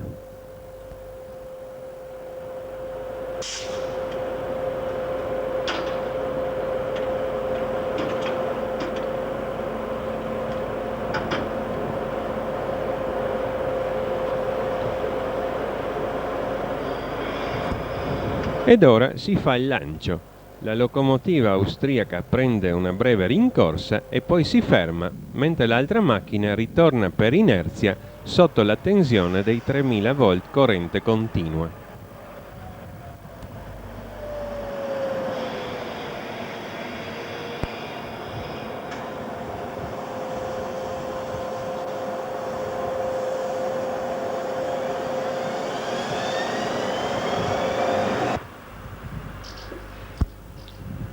Ed ora la 1044 ritorna in testa al treno per portarlo fino a Vienna.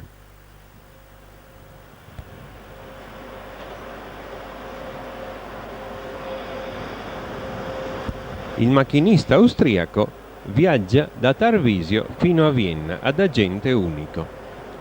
Invece nel viaggio in Italia, da Roma a Tarvisio, abbiamo avuto 5 coppie di macchinisti, e cioè 10 uomini.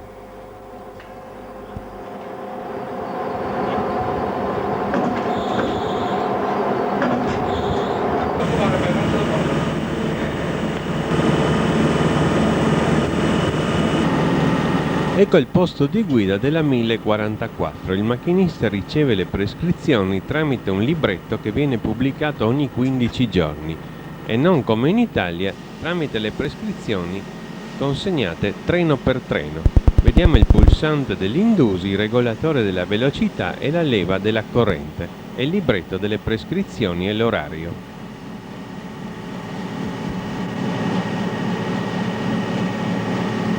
Viene compiuta la prova freno ridotta. Segnale verde. Sotto la cifra 3 indica velocità 30, poiché il segnale è di forma FS e non mostra l'aspetto di velocità ridotta delle ferrovie austriache. Dopo il nulla osta della polizia di frontiera, il nostro treno può ora ripartire. E l'Eurocity 30 parte così da Tarvisio verso Villacco. Siamo, come si è detto, sulla vecchia linea rudolfiana.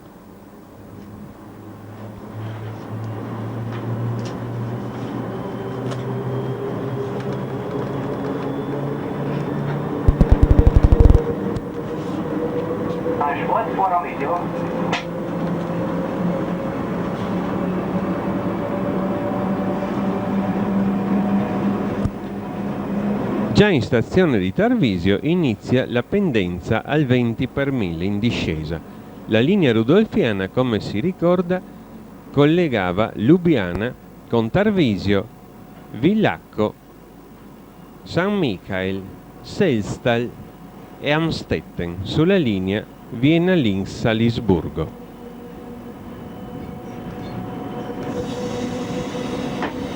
La velocità di questo tratto di linea è 60, come ci è stato indicato dalla tabella 6.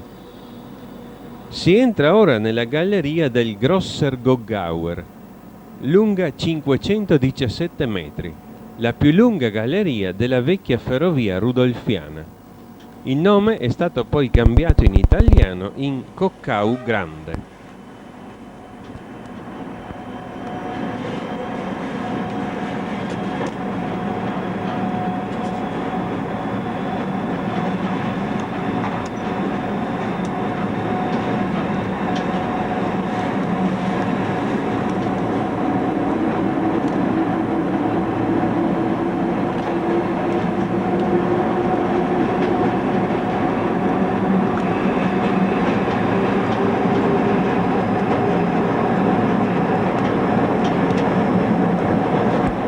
All'uscita della galleria il Wagenbach Bricke di 52 metri, nome italiano Rio dei Carri.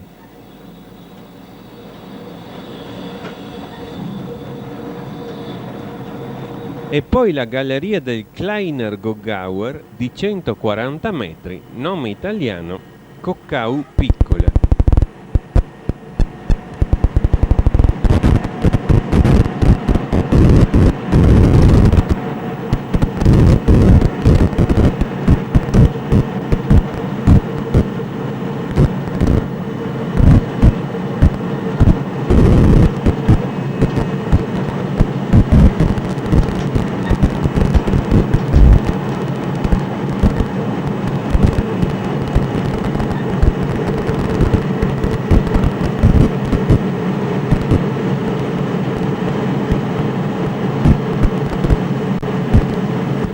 Vi è ora il ponte sul Rio Canal, lungo 31 metri.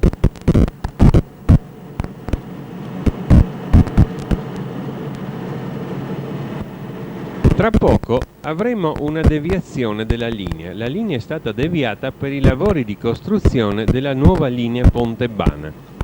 Prima aggirava lo sperone di un monte e ora vi passa sotto.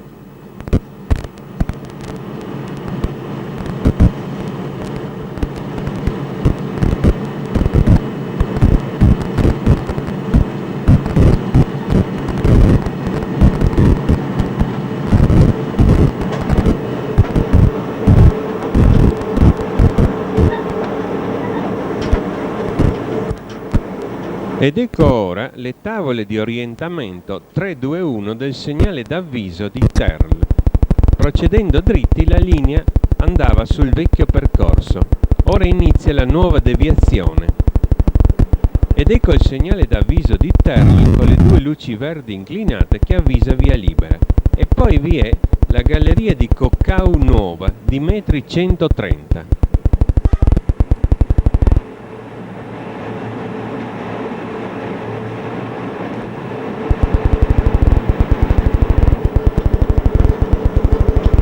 Ora la linea si ricongiunge con il vecchio tracciato, mentre a fianco vediamo i lavori di costruzione della nuova linea Pontebana.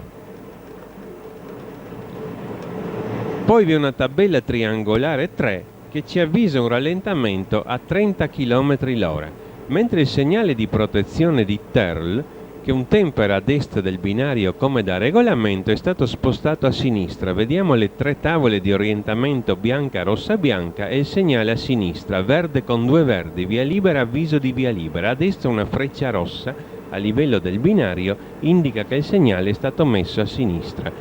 Ed eccoci ora al punto del confine di Stato. Ecco, siamo in Austria. Chilometro 97 più 952 del chilometraggio FS, 401 più 093 della linea rudolfiana. Si entra in stazione di Terl-Maglern. Ora una tabella con la lettera A indica l'inizio del rallentamento, mentre un altro triangolo con il numero 5 ci avvisa un nuovo rallentamento.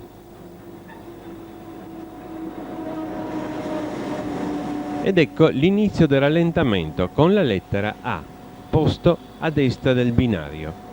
Poiché la medesima tabella serve anche alla fine del rallentamento, dietro la A vi è la E di fine del rallentamento. La linea gira con questa curva molto stretta i lavori.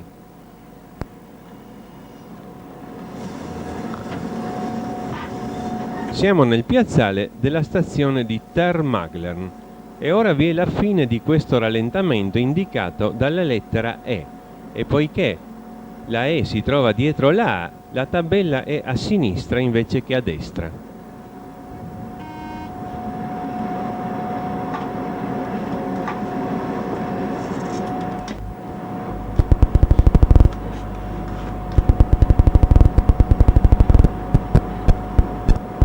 Uscito il treno dal rallentamento, il treno riprende velocità, anche se comunque davanti a noi abbiamo il nuovo rallentamento a 50 km l'ora. Ecco ora a destra il segnale di partenza verde che ci dà via libera. Subito dopo la stazione di Terl, mentre la pendenza risale al 20 per 1000, abbiamo un tratto interamente in fase di lavoro per il raddoppio della nuova linea Pontebana. Ecco ora la tabella che avvisa un tratto neutro e poi la A di inizio del rallentamento a 50. Vi è qui in costruzione un nuovo ponte sopra la ferrovia per il nuovo doppio binario, sopra questa trincea che è stata allargata, e qui vi è il tratto neutro. Vediamo ora però sulla sinistra le tabelle di inizio e di fine del tratto neutro. Il macchinista deve disinserire la locomotiva. Ecco l'inizio del tratto neutro. La macchina passa così il tratto neutro di slancio e poi alla tabella di fine rinserisce la locomotiva che fa il rumore del cosiddetto chicchirichì. Ecco la fine. E ora la macchina è nuovamente in trazione. Questo tratto che ora stiamo percorrendo è sottoposto ai lavori per il nuovo doppio binario ed è quindi praticamente in una continua trasformazione.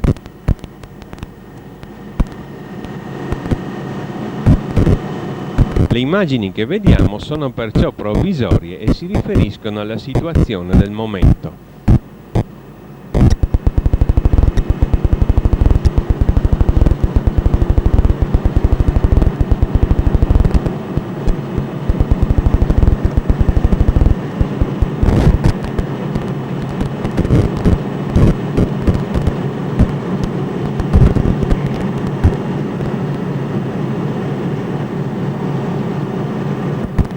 Qui, come si vede, in questo punto il doppio binario è praticamente completato.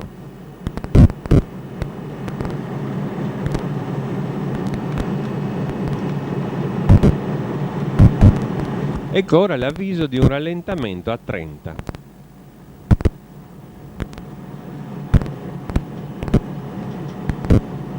Ed ecco ora le tavole di orientamento del segnale d'avviso di Arnoldstein.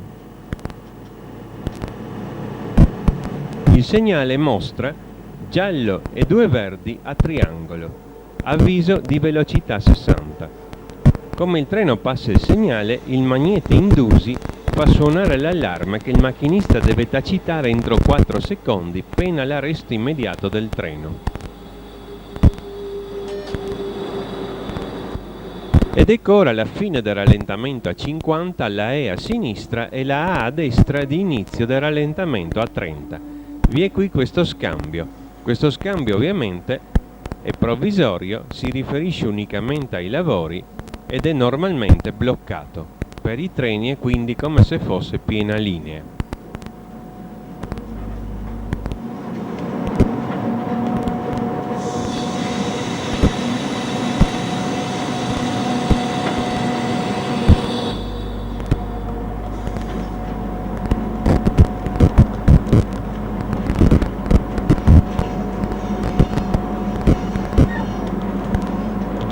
Siamo qui sul vecchio tracciato della linea rudolfiana che, come si vede, poi verrà completamente cambiato con l'attivazione del doppio binario.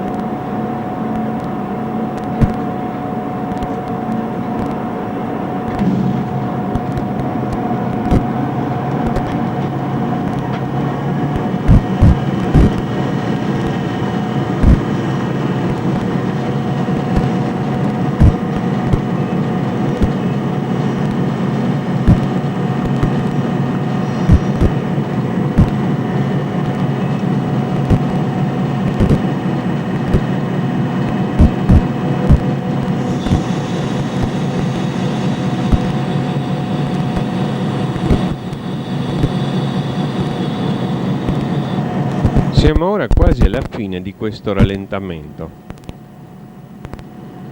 Ecco la lettera E di fine del rallentamento.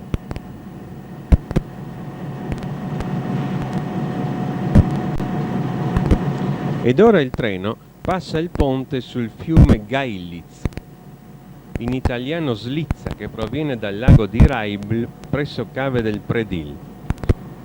Il Gitterbrücke lungo 52 metri. Poi, dopo le 3 tavole di orientamento, il segnale di protezione di Arnoldstein mostra verde verde, velocità 60 e sotto 2 verdi inclinati, avviso di via libera. Il treno quindi entra in stazione in deviazione e poi esce dalla stazione però in corretto tracciato sul binario di sinistra. In Austria normalmente i treni viaggiano a destra. Qui però il treno viene ora spostato sul binario di sinistra, dal momento che la circolazione ha il blocco automatico banalizzato.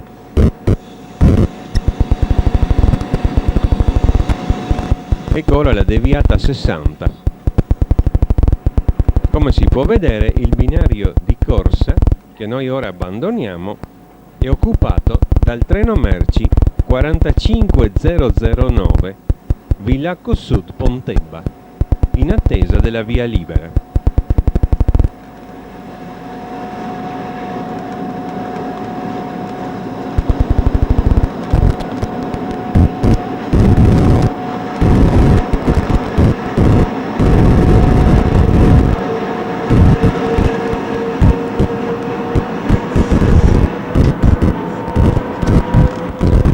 treno ora può aumentare la velocità a 130 km/h.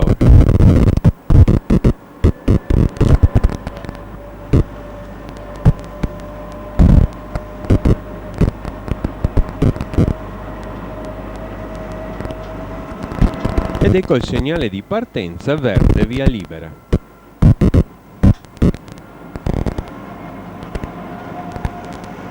Ad Arnostein la pendenza si è attenuata al 14/1000.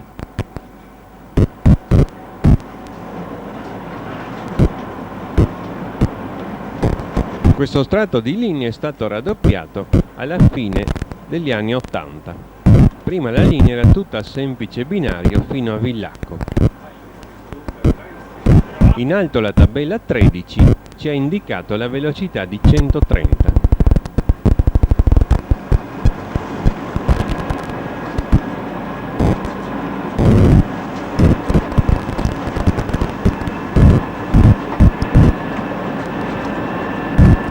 Ed ecco ora la tabella che ci avvisa la fermata di Pecchkau.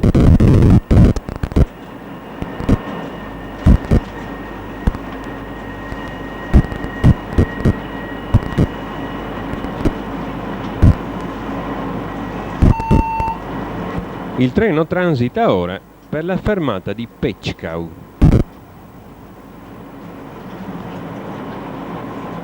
Preceduto dalle tavole di orientamento, ora un segnale d'avviso mostra gialle 2 verdi a triangolo e sotto la cifra luminosa 8. Vuol dire avviso invece che di 60 di 80 e suona l'allarme dell'Indusi. Ci stiamo avvicinando al grande scalo di Villacco Sud. Il prossimo segnale è il segnale di protezione esterno dello scalo. Questo grande scalo merci viene percorso dai treni in senso rotatorio a senso unico, però i treni viaggiatori percorrono una circonvallazione esterna.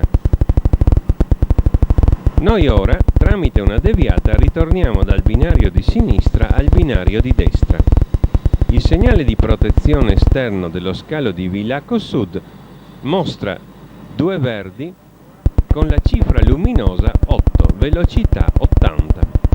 Il treno poi percorre la deviata e ritorna sul binario di destra.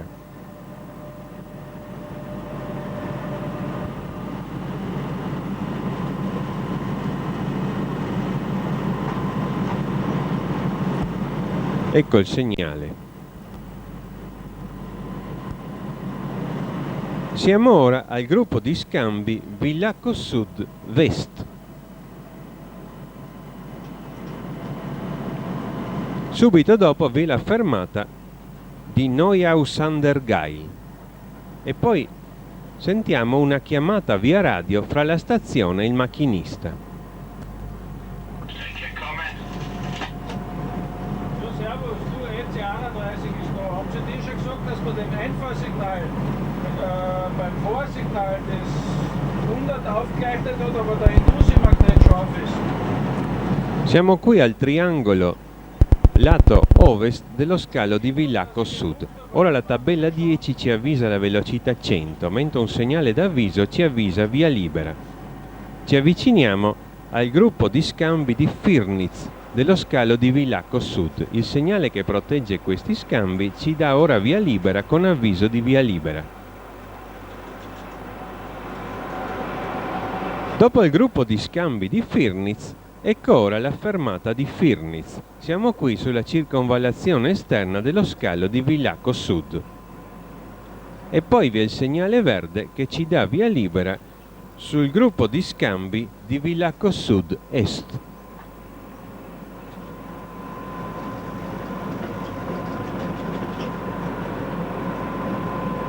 Vi è qui la diramazione che congiunge questa circonvallazione con la linea di Jesenice, l'antica linea transalpina. Il binario che si allontana a destra infatti è collegato con la linea di Jesenice, mentre l'altro binario a sinistra è il binario d'uscita dallo scalo. In mezzo la linea a doppio binario.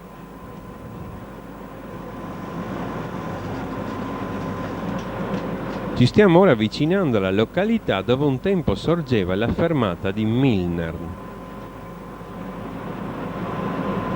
Ora i due binari si allontanano, mentre un segnale d'avviso ci avvisa via libera con le due luci verdi inclinate.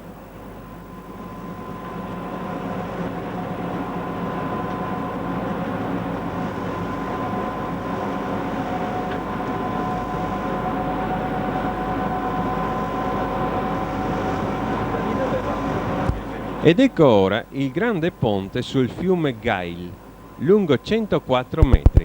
Vediamo da destra provenire la linea transalpina, la linea di Jesenice, cioè la linea da Trieste-Campomarzio. Alla fine del ponte il segnale verde con due verdi ci dà via libera con avviso di via libera e si percorre il gruppo di scambi Auen dello scalo di Villacco Sud. Abbiamo qui la congiunzione fra la Rudolfiana Pontebana e la Transalpina. Un tempo prima della costruzione dello scalo di Villacco Sud, qui le due linee si affiancavano a binario unico e continuavano affiancate fino a Warmbad Villach. Oggi invece si congiungono in questo gruppo di scambi. La velocità in questo tratto di linea è 100.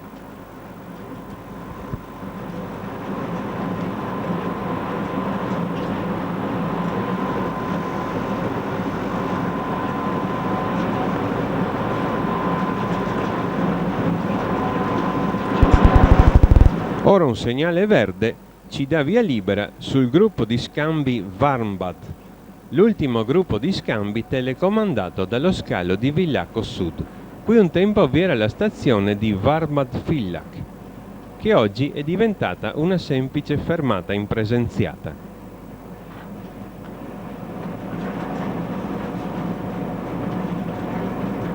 Un tempo poi qui la linea procedeva poi a doppio binario, le due linee a binario unico si riunivano in questa stazione in un doppio binario.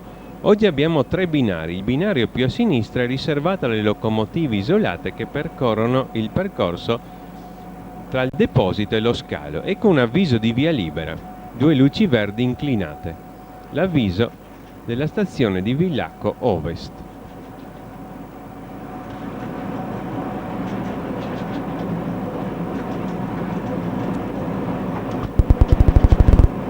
Il nostro treno arriva ora alla stazione di Villacco Ovest, Villach Westbahnhof. Il segnale di protezione mostra verde con 2 verdi, via libera con avviso di via libera e sotto vi è il triangolo 6 che indica velocità 60. Suona l'allarme dell'Indusi, la velocità di linea di 60 all'uscita della stazione. Ecco il grande piazzale della stazione Ovest di Villacco, a sinistra il grande deposito locomotive. Sulla linea rudolfiana era questa la stazione dello Stato, Villach Stadtbahnhof, divenuta dopo il 1918 Villach Westbahnhof. Il treno riduce la velocità a 60, come da velocità di linea. Il segnale di partenza mostra verde con sotto 2 gialli orizzontali, via libera con avviso di via impedita. Ma un attimo prima del passaggio del treno il segnale d'avviso passa a 2 gialli e un verde basso, avviso di velocità 40. Suona l'allarme dell'Indusi.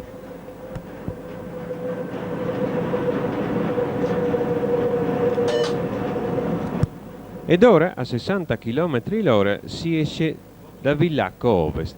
Abbiamo ora 2 linee a semplice binario. Il binario di sinistra porta i merci alla circonvallazione di Villacco Centrale oppure al bivio di Lindt in direzione della linea dei Tauri. Il nostro binario invece ci porta alla stazione centrale. Abbiamo qui i 2 grandi ponti sulla Drava, lunghi 117 metri. Il nostro ponte è in lieve pendenza. Alla fine del ponte il segnale di protezione mostra verde-giallo, velocità 40 e 2 gialli orizzontali, avviso di via impedita e suona l'allarme dell'Indusi. Un tempo vi era un unico ponte e qui un binario scendeva in enorme pendenza. Perciò nel 1904 venne costruito questo raccordo per ridurre la pendenza con il nuovo ponte inclinato. Questo nuovo raccordo si chiama così il Drauwechsel Ed eccoci ora entrare, mentre da sinistra provengono i binari della linea dei Tauri e della Drava Pusteria, in stazione di Villacco Centrale. Prima del 1918 Villach Sydbahnhof sulla linea Maribor Fortezza Franzenfeste. Il nostro Eurocity Romulus 30 si ferma così in stazione di Villacco Centrale. Ora bisogna fare una breve manovra perché le vetture dirette a Salisburgo, Roma-Salisburgo, vengono spostate su un altro Intercity. Il segnale in fondo è rosso, ma sotto già sono accese le due luci bianche inclinate del segnale di via libera in manovra. La locomotiva ora si sposta, mentre la locomotiva diesel che vediamo più avanti provvederà alla manovra delle due vetture. La manovra, come si vede, è immediata. Finisce così l'ocorama del viaggio da Udine a Villacco.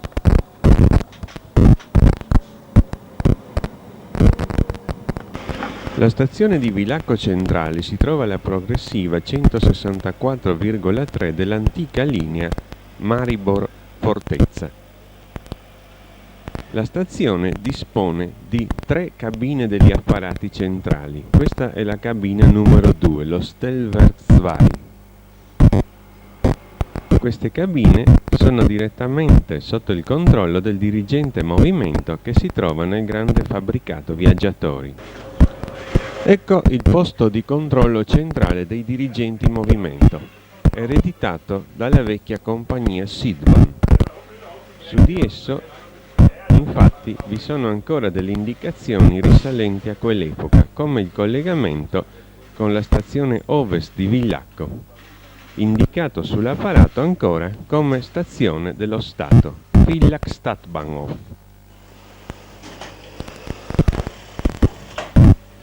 Il dirigente movimento dà la corrente e così consente alle cabine poste all'estremità del piazzale, le 3 cabine, di svolgere le loro operazioni per il ricevimento dei treni.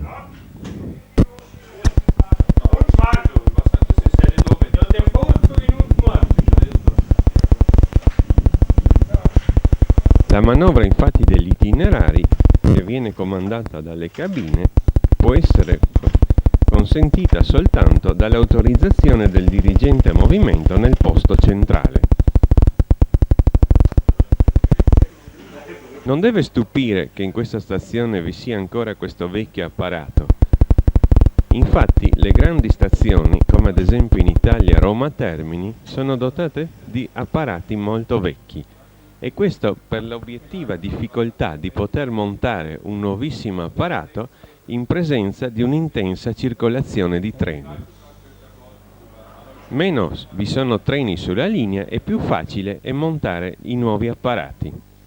Perciò nelle grandi stazioni spesso sopravvivono vecchi apparati che invece in piccole stazioni sono scomparsi già da tempo.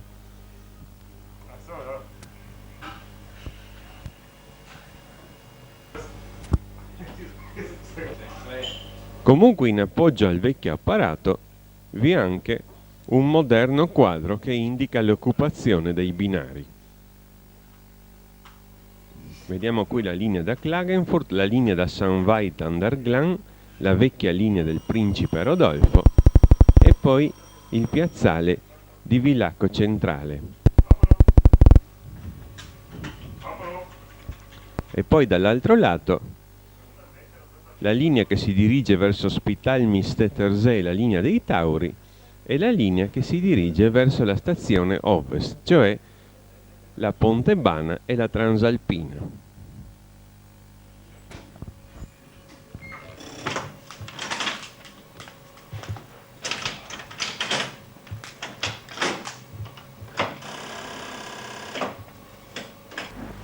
Ecco la terza cabina degli apparati, lo Stellwerk 3.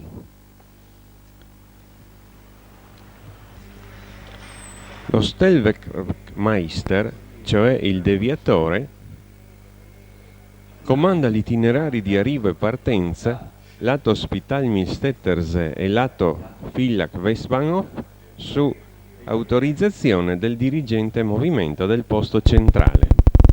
Lo stesso deviatore poi sovrintende alle manovre della propria zona. Ecco i pulsanti che comandano i vari itinerari e i stradamenti di manovra. Questi coperchietti servono ad impedire di azionare i pulsanti quando su quel binario è in quel momento divieto di fare arrivi o partenze di treni. Ja. Ja. Vollstrom 253 ist hochgeprüft. Später ist 557 zugeprüft. Alles ist um. Das ist alles gewesen. Ja. Il piazzale di Villacco Centrale visto dall'alto della cabina numero 3.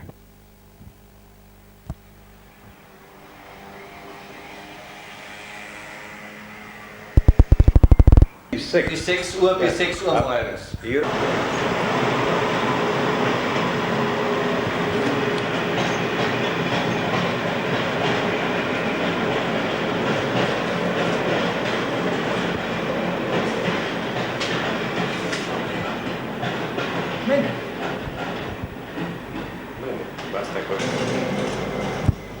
La stazione di Villacco Centrale vede un intensissimo traffico di treni. Sono circa 220 treni al giorno. La stazione è collegata praticamente con quasi tutta l'Europa centrale, orientale e meridionale.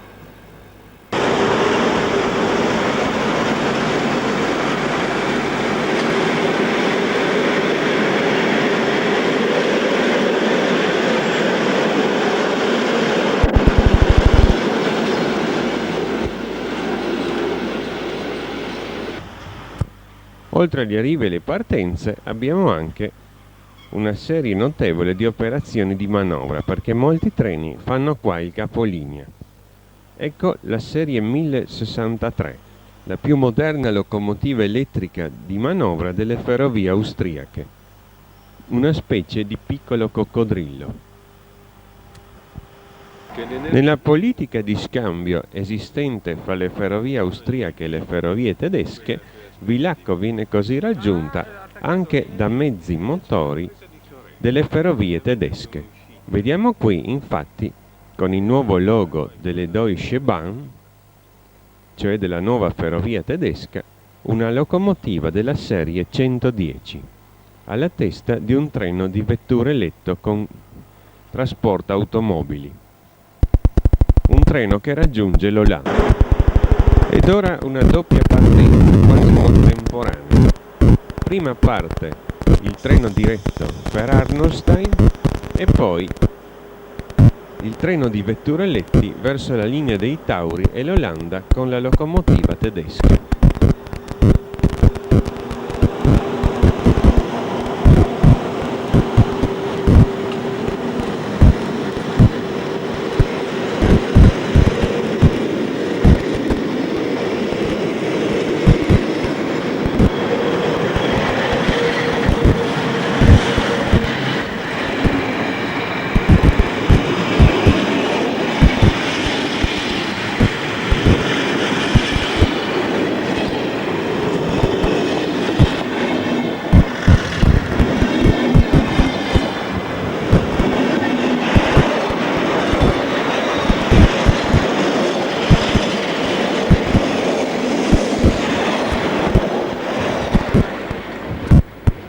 Mentre subito dopo arriva la locomotiva di manovra.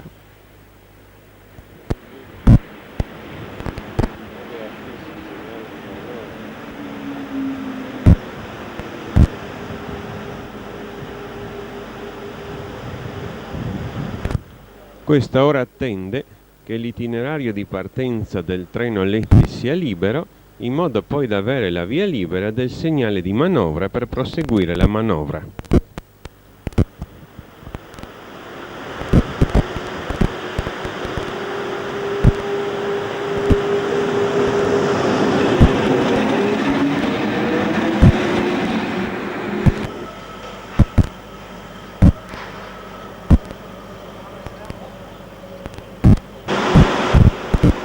Poi continuano le manovre.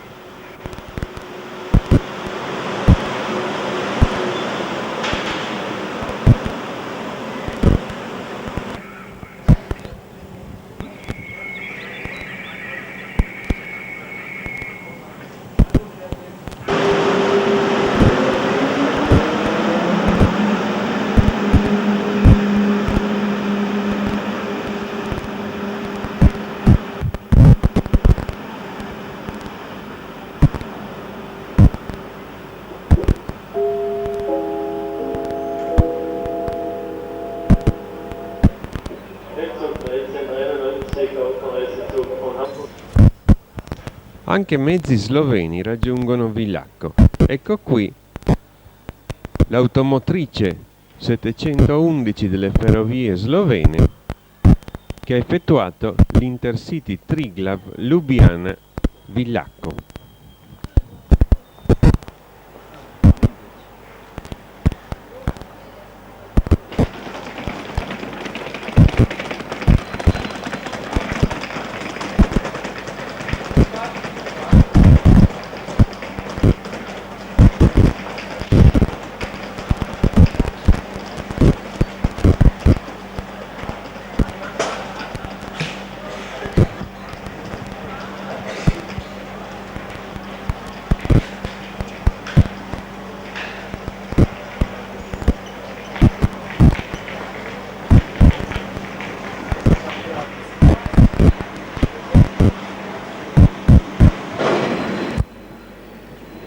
Ed ecco arrivare sul medesimo binario l'Intercity Drau Courier da Vienna.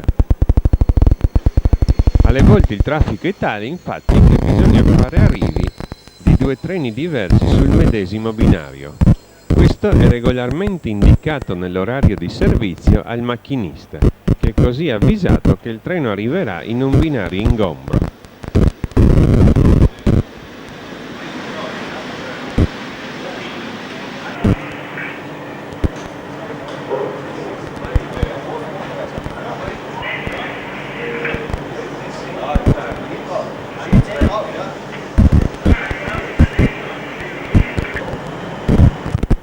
Ecco ora il capotreno che dà il via ad un treno di vetture tedesche verso la linea dei Tauri e la Germania.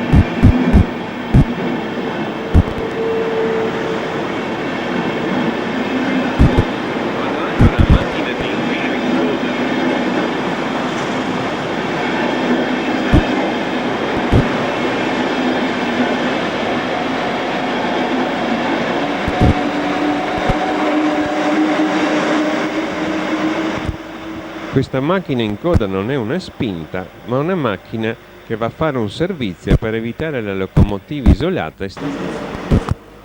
Per tutta la giornata in stazione di Villacco Centrale vi è sempre un grande movimento di treni e di manovre. Villacco è una delle 4 sedi compartimentali delle ferrovie austriache.